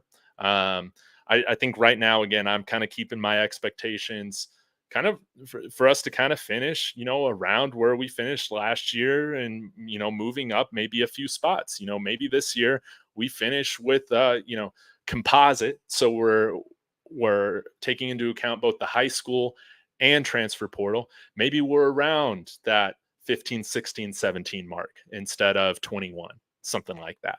Now, if we had come out here and won a lot of these single digit score games that we ended up losing, I mean, that would put us at 7, 8 wins.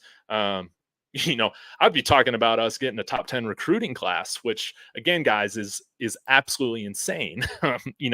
After 1 year, just absolutely insane. I still think we can get there. Obviously, you get more momentum when you win. We did not do a lot of winning this year, but we did enough. We did enough to still sustain, moving up. Again, this was a 4-win team. This is a 1-win team last year. And again, it's, even though we still only had one conference win, the way in which that we competed in the conference, again, that was even much improved overall compared to last year. The fact that we were competitive in the vast majority of these conference games, again, like it does speak volumes to where this program is going. It just doesn't always show up on, the win-loss record. You got to look into it a little bit more. But I think this is a very good question to ask. If we win or won 7, 8 games, do we have a better opportunity to retain a guy like Talon Chandler, who's getting the opportunity to go play at Missouri, even though Bill Boyle is leaving? I think we do. So I definitely think that there are going to be players that we missed out on that might have been on the fence, but I think that we're still going to get enough to where you will see this team drastically improve their depth deficiencies, through this cycle.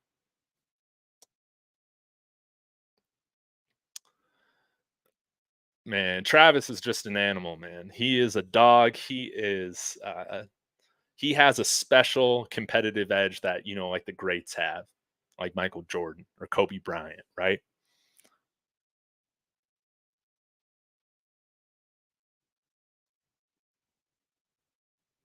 Gray's coming in here. Everything Coach Prime says is critiqued and twisted a million different ways. Yeah, it just goes to show with like his whole NIL comments the other day. It's like you're missing what he's saying. Uh, well, you're right. That's just what happens when you got the spotlight on you. David, do you think Coach Prime lost trust and faith in Bill Boyle and Sean Lewis and reached his breaking point because his son was the quarterback?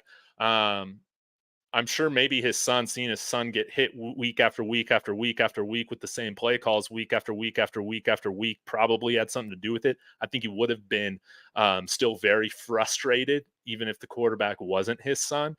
But this is just the way that I read this situation: is that Sean Lewis and Bill O'Boyle had multiple weeks to get this scheme fixed. They had multiple weeks, to adjust what they were doing, and they failed to do that after the bye week. Um, Again, nothing had changed after 2 weeks. That is absolutely inexcusable. He was rightful in demoting them and taking away their responsibility. What I don't get is why you don't just tell them to leave after that. Because I don't think it was good for the locker room. And this is just from outside looking in. All I know is that when I have, or people on my teams at work, we've been put on a layoff notice that we might not have jobs in a few weeks or a few months. The morale is low. You're checked out. You're never giving it your best. And it's hard for me to believe that these guys were still locked in even after all that happening after UCLA. And I think it's why you saw some more division. I feel like, um, with how this team has played certain games. Now, um, again, this is all me purely speculating on what happened. I haven't had anybody talk to me directly from the team or anything like that on what has happened. Um, this is just my read on it, but I will say, um, I think when you have seen this team play, um, mentally checked out or disjointed football, on the field, um, if that's happening with the players, usually that's happening with the coaches. For whatever reason it is, I hope we find out.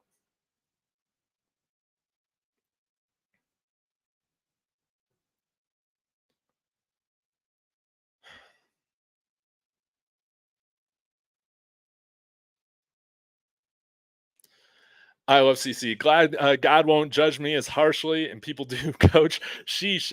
If he did though, uh, hope hell has Wi-Fi and barbecue.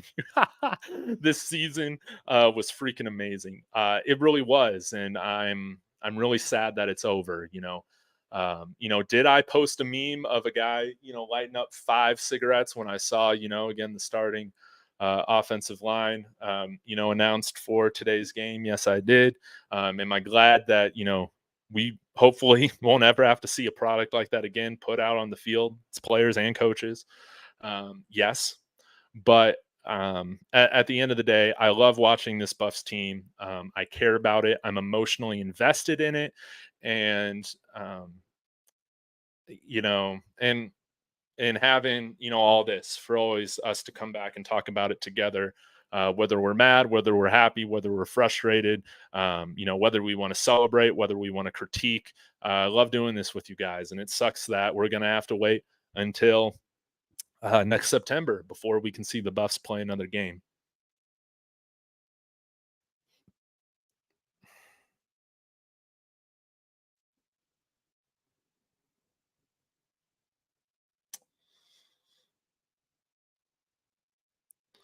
All right, guys, going through your comments, I feel like I've commented on a lot of these things. I know I'm like way behind, but appreciate you guys coming in here. Be sure to hit that like as I'm still going through here.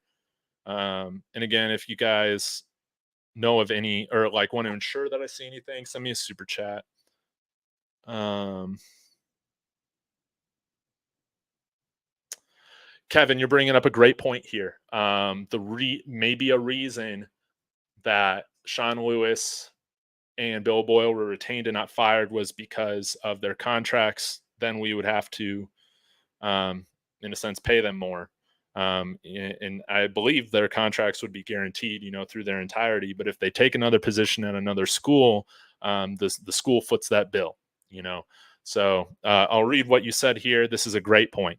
David, they weren't going to cut them loose and have to pick up the remainder of their contracts, especially when they are going to leave on their own this offseason. Yes, yes, yes, yes, yes. This is a great point that I hadn't thought anything about until you mentioned this. And I think you're totally right. I think you're totally right. Even though this thing is gaining steam, right? We don't have Texas A&M money. We can't just pay for these guys to go away yet. That's a great point.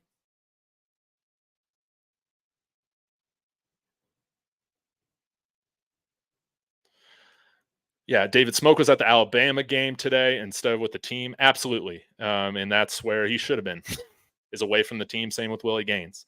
It was good to see Willie Gaines still support his teammates on Instagram, shout out a few guys and all that. Again, I don't think Willie Gaines is a bad guy. But again, when you're putting locker room stuff on social media, you got to, like, you can't be with the team. You can't be with the team. You got to take a break.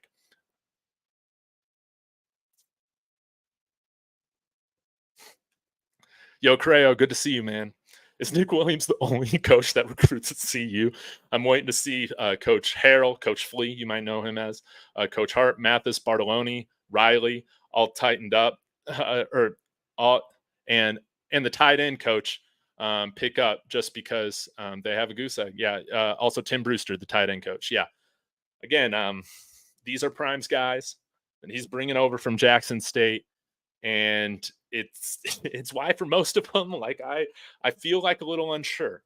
Again, I think continuity is best going into this next year. But if Coach Prime were to move on from any of these guys, I wouldn't have really an issue with it. The only one on this list that I feel like definitely needs to go is Trevor Riley. He needs to go. I don't think he's been a net positive at all for this program this year. And I know that he's put in a tough situation, basically being responsible for special teams as an analyst, where you're handcuffed a little bit on the amount of coaching that you can do. But at the end of the day, he is responsible for this, and it's been like some of the worst special teams I've ever watched in my life. He's got to go. He's got to go. Tim Brewster, we need to keep. He did a great job of developing Michael Harrison this year. I am confident we're going to get some good tight end recruits this year. I'm confident on that, but I can understand the concern. We're being like, what's up with this? We didn't get one last year. And right now we have nothing on paper. That's totally valid. That's totally valid. Now with Coach Flea, again, I got a lot of questions, again, regardless of if he wasn't in charge of personnel and all that. It's just hard for me to believe, like, if you really believe in your guys, how you're not pounding the table week after week after week after week after week to get your guys the ball more in a way that makes sense. At the end of the day, regardless of who is responsible, some of this has to fall on him for, like, you didn't advocate enough for your running backs, or whether this was decided by Sean Lewis, Pat Shermer, or not. You need to stick up for your guys with how your personnel is being used. And the personnel with the running back room, I mean, we've covered this for weeks. It was used in a way that did not make sense. So I understand that. Now, Coach Hart and Mathis, we'll see. Right now, I'm not totally sold on them like I am Nick Williams, for instance. Nick Williams is worth his weight in gold to this program right now. He's doing the majority of the heavy lifting. He needs to be one of those guys that gets this bump soon. But we have brought in, we do have some great linebacker talent coming in this year. Now, Nick Williams might have been the main recruiter. I'm sure Coach Hart has had something to do with that. And we'll see what happens with the secondary. we'll see what happens with the secondary.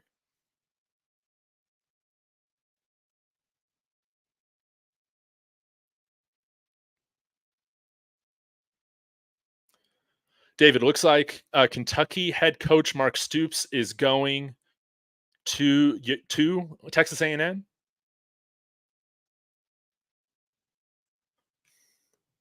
Yeah, again, poor Willie Gaines. He's all about helping his family. Absolutely. Hope he lands somewhere better.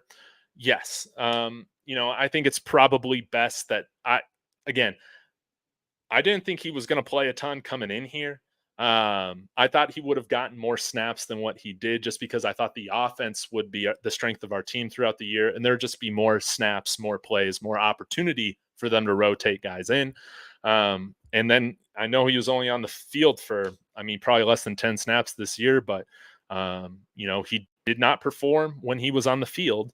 And it's a results oriented business, and we're going to continue to bring in really good talent. And again, I think Willie's a good guy. Again, when I was 20, 21, 22, 23 years old, trust me, I made my own fair share of very emotional decisions, and was willing to burn bridges, and all this stuff, or to do some certain things that weren't the smartest. So I have empathy for him. But when you're looking at this from the team perspective, it's like, I don't want any of that bad mojo carrying into this next year, where guys clearly have been focused on getting theirs, and not understanding where they're at on this team, or feeling like they've been slighted. We're talking about that they've been slighted, whether they believe that it's valid or not, whether it is valid or not. We've talked about it. There's been things on this team with personnel. Willie Gaines isn't an example that I really care about. But again, there's other players like Smoke that it's like, dude, he should have been on the field this year. I empathize with his qualms, but again, when you air stuff going on in the locker room and with the team on social media, we can't have that, man. Can't have that. That's got to be weeded out of the locker room. And it's no coincidence, in my opinion, that with those two guys sitting out this game, not making the trip, we played more team football.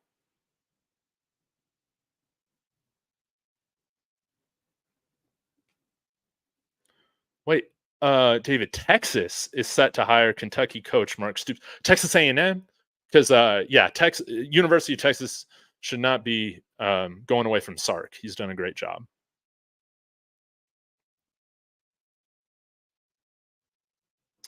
Okay,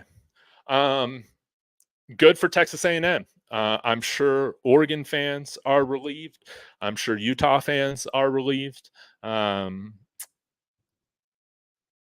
Yeah. Um, I think Mark Stoops done a pretty good job at Kentucky, so this is going to be interesting. This is going to be very interesting, and he'll be, coaching against Oklahoma. So that'll be kind of fun.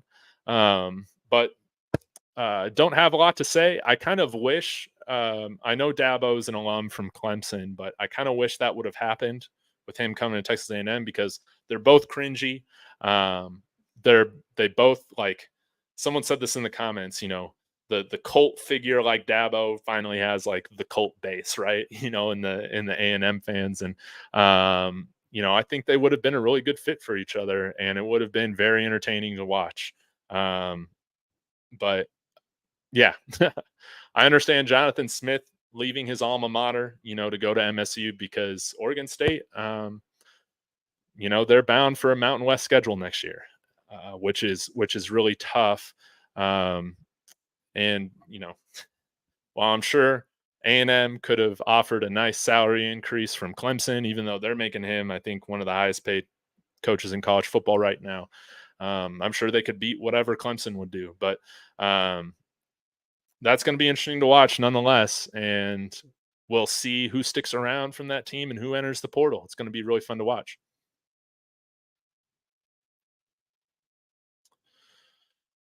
Look for truth. My concern is that Prime holds on to staff members that should go. I guess we'll see. Yeah, we'll see. Again, I think the two most important staff members that need to go are Sean Lewis and Bill Boyle, and they will be gone. He's the offensive line coach. Yeah, they're both bald with beards. No.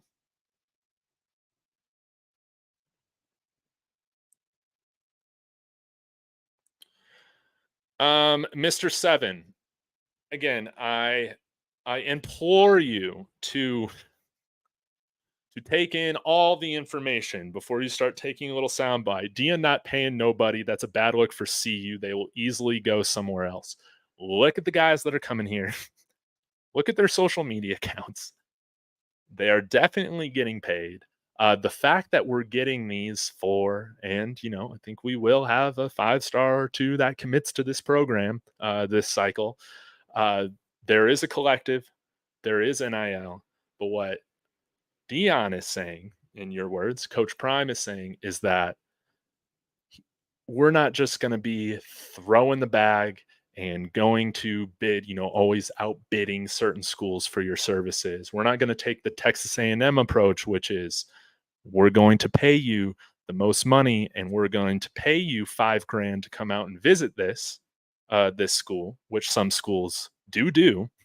You know, they drop 5-10 grand for certain recruits to come visit with them. That's not going to happen. Coach Prime has always said, like, hey, I'm going to, if you're interested in this school, I am going to connect you with the people in charge of the NIL deals, with the people in charge of the collective offerings. But Coach Prime, he's not going to have a direct involvement in that. I think it's very one off that he does. Mr. Seven, do you realize our walk on running back, Charlie Offerdahl, has an NIL deal with the almonds company, where he's on a commercial with Coach Prime. He's getting a walk-on running back paid that I think maybe took one snap this year. Okay, he's getting guys paid, but it's not. Again, there's going to be a different focus. He wants guys to come here, and he has said this, to focus on being a professional, to get your degree, to work towards getting to the NFL, and we will make sure that you are comfortable here, comfortable financially. He has said this. So that's really just fake news. If you see the deals that he's created for people, the people with companies that that that he's put our athletes in contact with for NIL. This is a total false narrative. Do we have a budget right now, an NIL collective budget, like the University of Texas has, or USC, or Oregon? No. Are we going to continue to build that and get better?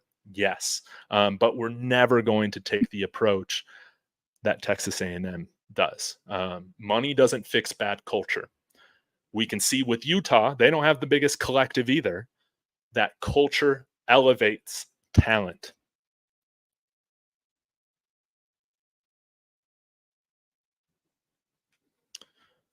Stanford Higa. Mikey Harrison deserves a scholarship. Yes, yes, yes, yes, yes. He better get it. He better get it. CU to bring in 5 freshmen O-line to build for the future. Man, I hope so. I hope that, again, we have a lot of front 7 talent in the 10 guys that we have committed right now. We need some line talent now. Seems like, based on what you guys are saying and some of the other channels, Rob the Man, again, go check out his channel. Coach Dre, he has on his show quite often, and he is somebody who's very in the know. Go watch his show. Go watch when Coach Dre is on. You'll learn some interesting things. But they've talked about how it's really coming down to Tennessee and Colorado for Jordan Seaton, and wherever Jordan Seaton's going, Bukar's likely going to be there as well. Like, those guys are kind of working in tandem. Oregon is also in the mix for Jordan Seaton. Okay, that's what they were saying. So we'll have to see. Again, I would assume that Tennessee overall has a bigger NIL budget than we do. But that doesn't mean that we can't put together a good offer and competitive offer for those guys.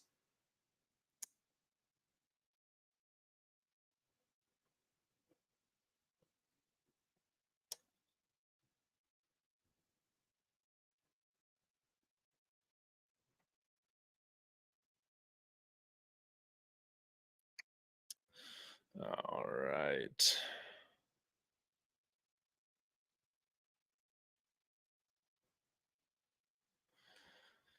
Grizz, and I want to thank you for your contributions, to the 5430 Foundation. Absolutely huge.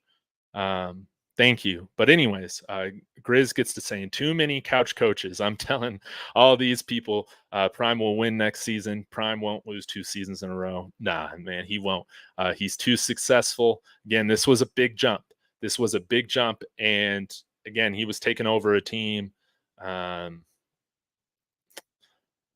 with very little promise and very little guys worth being on this roster last year. Okay. He's done great things. He's done great things. A grade from me. And we're going to win more games. Again, we were so much more competitive this year. Even though the win loss doesn't, reflect much in the conference, we took big steps in how we played the conference this year. Huge, huge steps. Yeah, we're going to spend money in the portal. Absolutely. Again, just Coach Prime is not going to be the salary negotiator. That's all he's saying. Does Cormani stay at CU and move on? I think he stays. Absolutely.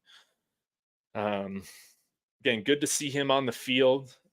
Any true freshman, including Cormani, they're going to have their ups and downs. Even Travis, you guys forget, he had his ups and downs at Jackson State last year as a true freshman. Um, sometimes I feel like our expectations for these guys as a fan base is perfection at 18, 19 years old. And that's just totally unrealistic. I think he's had a good year. He has a lot to improve on, but he also showed some very promising flashes.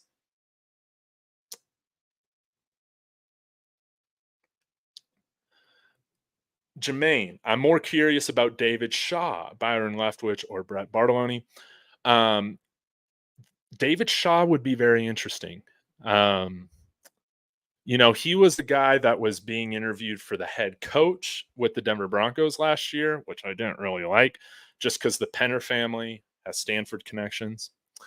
But when Sean Payton was hired, I still wondered, man, might he bring in David Shaw as that offensive coordinator?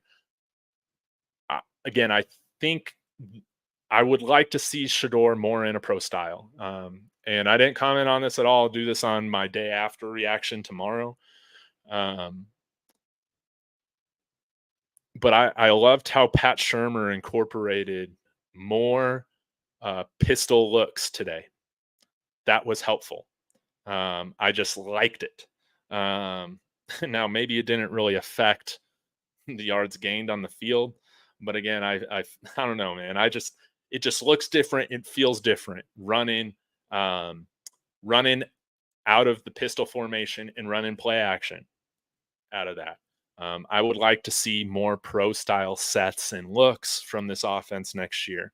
You can still utilize a lot of pre snap motion. Um, and again, I think it would be good for us, since we're professional keyboard coaches here, myself included. I think one thing I want to do is just take more of a look at what the Kyle Shanahan, um, you know, offense does in terms of pre-snap motion, what Mike McDaniel does. I was talking about this, like that offense on Thursday or yesterday was so much fun to watch. What he does with the Dolphins on generating mismatches. There was a lot of chips we left on the table in terms of using our personnel to target the weaknesses of the personnel that we're lining up against, and we need a guy who's gonna do that. And you have to be able to do that at the professional level. You can't just line guys up and beat them talent for talent in the NFL. You really do have to scheme. You really have to identify the weak areas or weak players on a particular defense and work to expose them.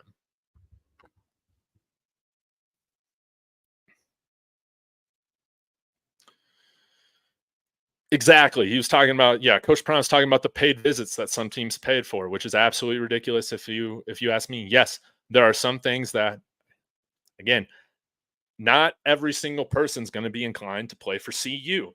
Again, it's easy for me to say that I wouldn't be about the money when I'm not being offered that type of money. Um, there are going to be schools that are offering a big bag to come and visit. Okay. But I'm fine with Coach Prime on saying, nah, we want guys that are going to be about this certain standard, this certain business, these certain values. I'm totally fine with that.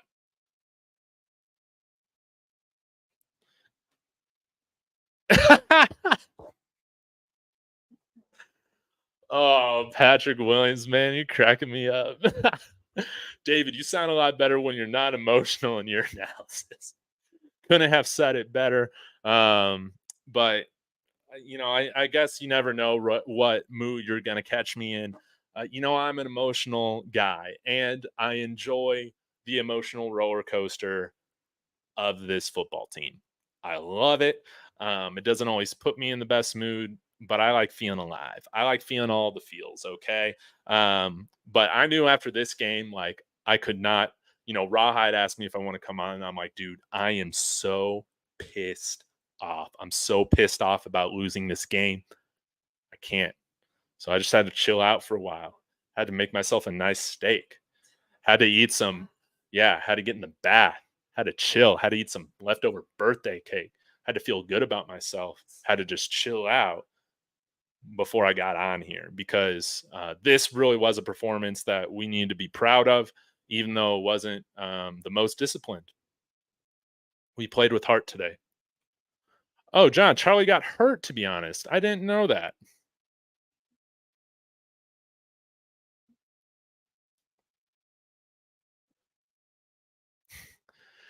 And I'm glad people realize that Coach Prime, he can coach football, guys. Again, a lot of people are reacting to what has happened or what's going on with this team as if a random guy like myself was coaching the team.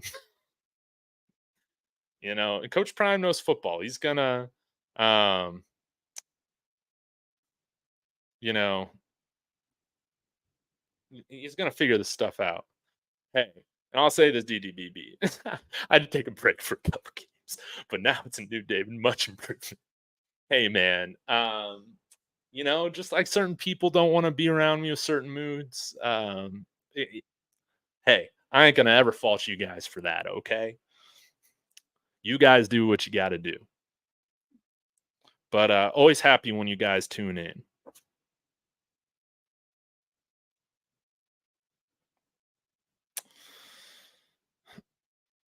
Let's see here.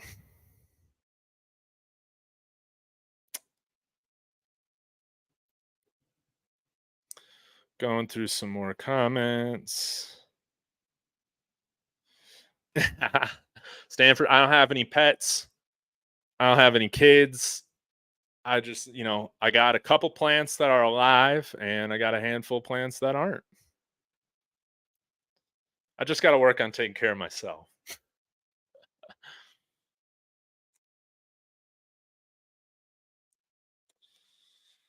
Oh, yeah. All of that statement. I know you're way more invested in CU than I am. Hey, man, I ride and die with this team. But again, you guys are always entitled to how you feel about this team. There are things that I'm going to agree with some people on and disagree. And I'm going to freak out or I'm going to be mad or I'm going to be happy. Maybe that's why you guys like me. Maybe you just don't know what kind of mood you're going to catch me in. But, I um, I do kind of wish that I went live just to say how much I hated the Pac 12. I hate that conference. I hate their refs. I've, even though I will not blame the refs on why we lost this game, because again, we shot ourselves in the foot in so many areas and we have to play. This is true for every team. You have to play in a way that covers for BS stuff happening from the refs, man. The refs didn't make one questionable call against Utah all game. Let's just be honest about that. They were BS. But again, I saw a lot of terrible refereeing during that Washington State game as well. Yeah, Travis definitely caught that ball, and again, he had the touchdown prior on that little outlet pass. He didn't step out of bounds, and these trash Pac-12 commentators weren't even choosing to acknowledge that.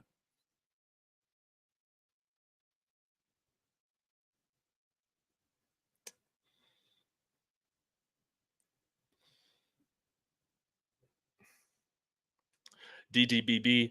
I owe both Cormani and Travis pack on some weights this offseason. I'd like to see them with more size. Completely agree. I think Travis did take a step this offseason compared to where he was at Jackson State.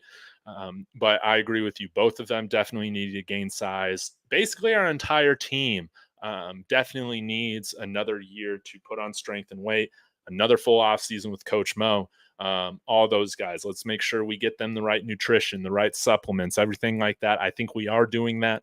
We were just a little bit small, um, you know, up front.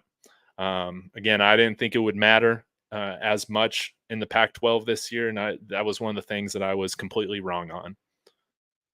But our coaching, particularly on the offensive side of the ball, did our offensive line no favors.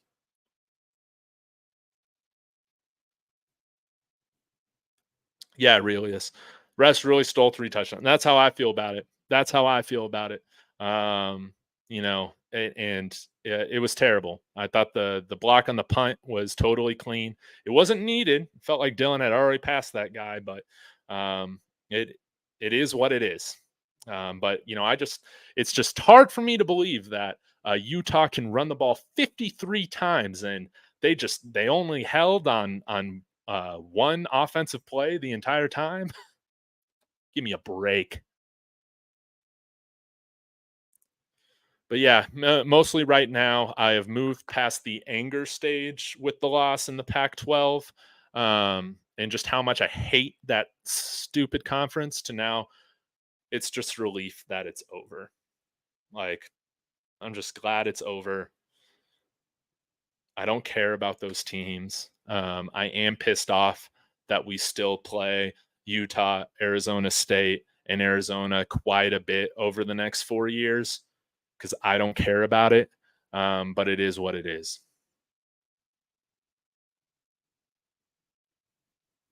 Good riddance to the Pac 12 network. Absolutely. Yeah, Cormani will stay over the summer. I have no doubt about that. Um, I think everybody that's in school will be staying here throughout the summer. Again, sometimes that just happens. With freshmen, there's a handful of different reasons why a player might show up in August instead of like June, like some other players are, but they're always valid reasons. It's never a thing like they just didn't want to show up. Cormani got here when he was able to get here, and I have confidence that hey, take a bunch of classes this spring, take a bunch of classes over the summer, keep that load light this fall.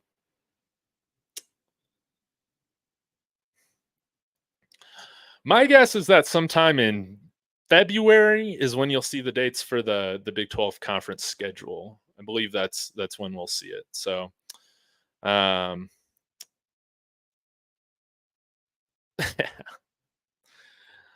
yeah, I mean, a lot of close games had a lot of BS calls again with Arizona.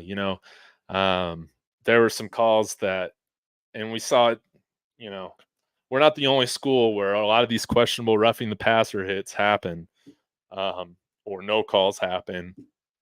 But again, um, when the margins are so thin right now for this team, those things are going to be magnified. And again, this is how it always is with all football teams: is that you need to play in a way in which it covers for that BS. But especially in the Pac-12, like again, I usually don't wish ill will on people, but the Pac-12 refs, I hope they are never at a Power Five or now Power Four level ever again. I hope some of them are never employed again. They are absolutely atrocious, and they've been that way since we've been in this conference. It's not just a Coach Prime thing.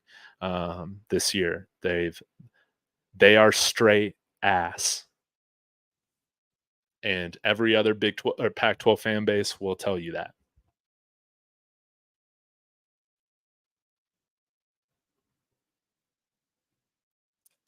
Cormani's going to be the dude. Get off his back. Let him get it together. Yes. Um, again, I think I don't think I have. I think some of y'all, I'm not saying you, I love CC, have had these unrealistic expectations for our true freshmen coming in here.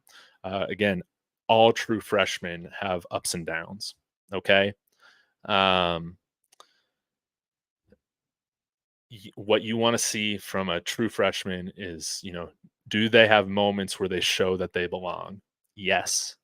Cormani had those moments. Carter Stoutmeyer had those moments. Jaden Milner Jones had those moments in our secondary. And I expected Cormani to play a lot this year. I did not expect Carter Stoutmeyer and Jaden Milner Jones to play much at all. And the fact that they've been on the field, as much as they have been, that is a great positive.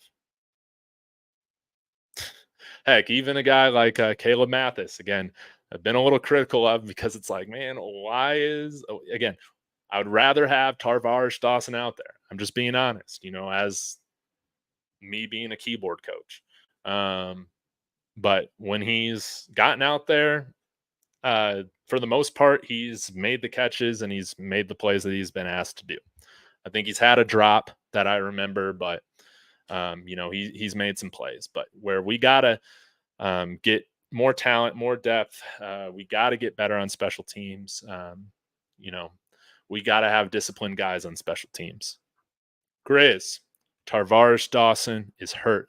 Thank you for telling me that. That's great to know.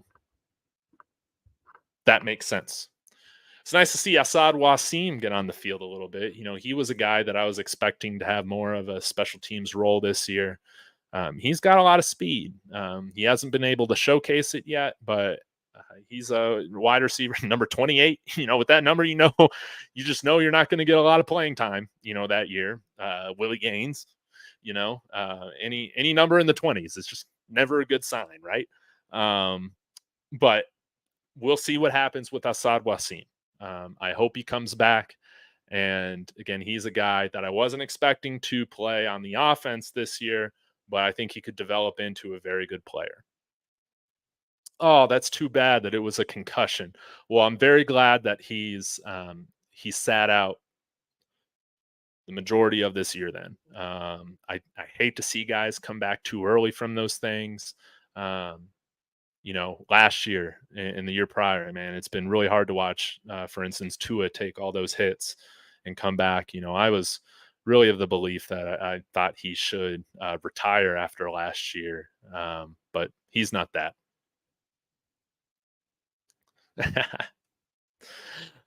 Who's wearing number one? Kamari might get his number two.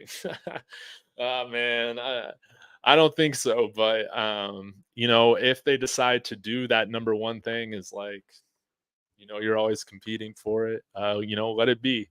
Let it be. But I think Cormani. I think he had a good season this year as a true freshman. Again, he showed like he belonged. He had his moments. Of course, he had his down moments as well. But he's going to get better. He had his moments. I'm a big fan of Cormani, and yeah, I'm proud of any freshman that gets on. I'm proud of him. What's your thoughts of Dylan Edwards? We need to talk about how tough he is. Just like Shador, it blows my mind with the amount of hits that Shador took that he didn't have a serious injury. Okay. The coaching staff did Dylan Edwards no favors.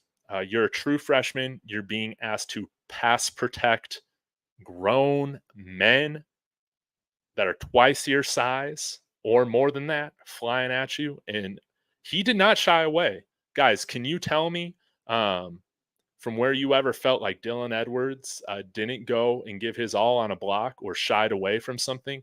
He took a beating. This coaching staff did him no favors in asking him to do it. I think it was totally ridiculous. It's one of the failures of this coaching staff this year is how they use Dylan Edwards. And asked him to pass protect as much as he did. He took an absolute beating. He is tough. We need to talk about how tough he is. He's only going to get better, as time goes on, as he continues to grow into his body, put on more weight, and all of that. But I think he did great. He had a wonderful year as a true freshman. I think we need to utilize him more in the pass game and with the routes. I mean, you saw how he was utilized with the touchdown pass trick play today. That was great, but we need to do a better job. Again, this is why, you guys planted the seed, and now I'm just thinking more and more about it. A guy like Byron Leftwich or another guy with pro experience coming in here. Again, guys that come from that, you have to understand of like how you get your guys in space and how you target the deficiencies at the on the defense and make matchups. We need a guy that's going to understand how to get Dylan Edwards on favorable mismatches. So, yeah. And again, our offensive line didn't do him any favors. Again, Coach Hayes said on my show with Big Dot Chico the other day that he feels like it's 70% on the players, 30% on the coaching. He's a football coach, so probably take more weight in what he's saying compared to me, right? But again, when the line was this bad, to me, it falls on coaching. These guys were good enough to at least be average, and we weren't teaching these guys how to leverage their weight. I mean, you saw it so often with the tackles.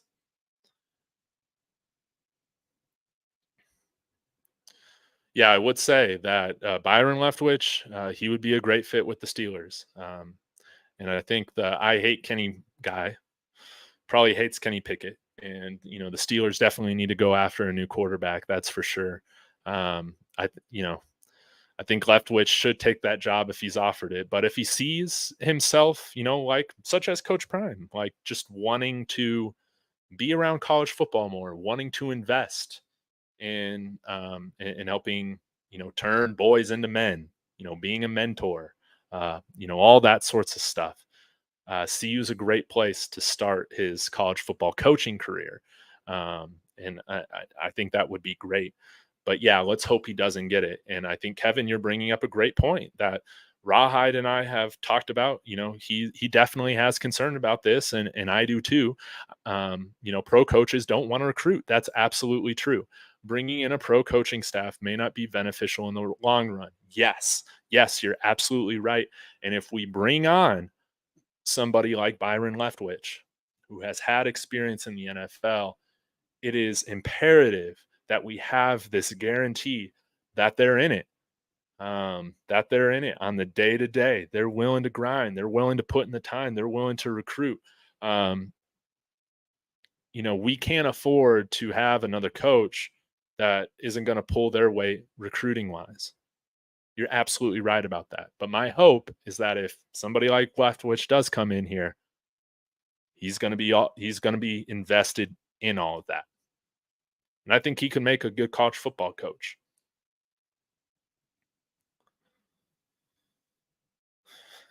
The O-line played good. They just don't block for Edwards. And Aurelius, this is a point. I know you're not saying this directly, but this is my read on it. I don't think Dylan Edwards, has the vision yet that some of these guys, that some of the other backs have yet. And that's okay. He kind of hits, these holes, very quickly before they're developed. I think it's a combination of things. Is our line the best at, very good at blocking for the run? No. Right now, do we have any backs to where their vision enhances, the run game? I don't think so. but I think we do have better backs with vision and reading those blocks than Edwards right now. And I think he'll get better at that. But again, um, the offensive scheme next year just they need to have awareness, that what they're asking these players to do, primarily, they're asking them to operate in their strengths. All right, guys. I've been going for forever, man. Time really just, I feel like I just got on a half hour ago. Um, man, uh, you know, I really appreciate you guys. Again, this was, such a great season. I'm sad that it's come to an end. But I'm still going to be here every day, and that's right. We do have McCaskill coming back, and again, we got to have a scheme that's really going to highlight and have him as our workhorse. But yeah, I appreciate you guys coming on here, chatting with me again, guys. It's always great coming on here, talking it up with the fellas, and everybody else. Again, if you are watching the replay, be sure to hit that like. Let me know your thoughts in the comments. I don't always respond, but I definitely do read them. And I will be back tomorrow for my day after reaction. So yeah, season flew by. We're in a great place right now. We're in a great place. We're going to get healthy. It's only up from here. And this is still a big improvement from where we were at this time last year. Again, guys, we could be like Oregon State, where you can do everything right, but if your program doesn't have the vision, it doesn't matter if you win 8-4. You lose your head football coach who's an alum. You're going to lose a ton of players in the portal, and you're Mountain West bound. Credit to Coach Prime for believing in Rick George. Credit for this institution for changing so many of its policies that hindered this university from having a competitive football program. And life has been breathed back into CU football. It's incredible. We have a future. We have a lot to be looking forward to, and silly season's about to begin. So I'll be back tomorrow. Hopefully, we'll get some news. I'm going to have a Bill Boyle moving on celebration party. I know that's cynical. I know it's probably mean, but appreciate you guys as always. I will be back, like I said, tomorrow. And as always, Sco Buffs.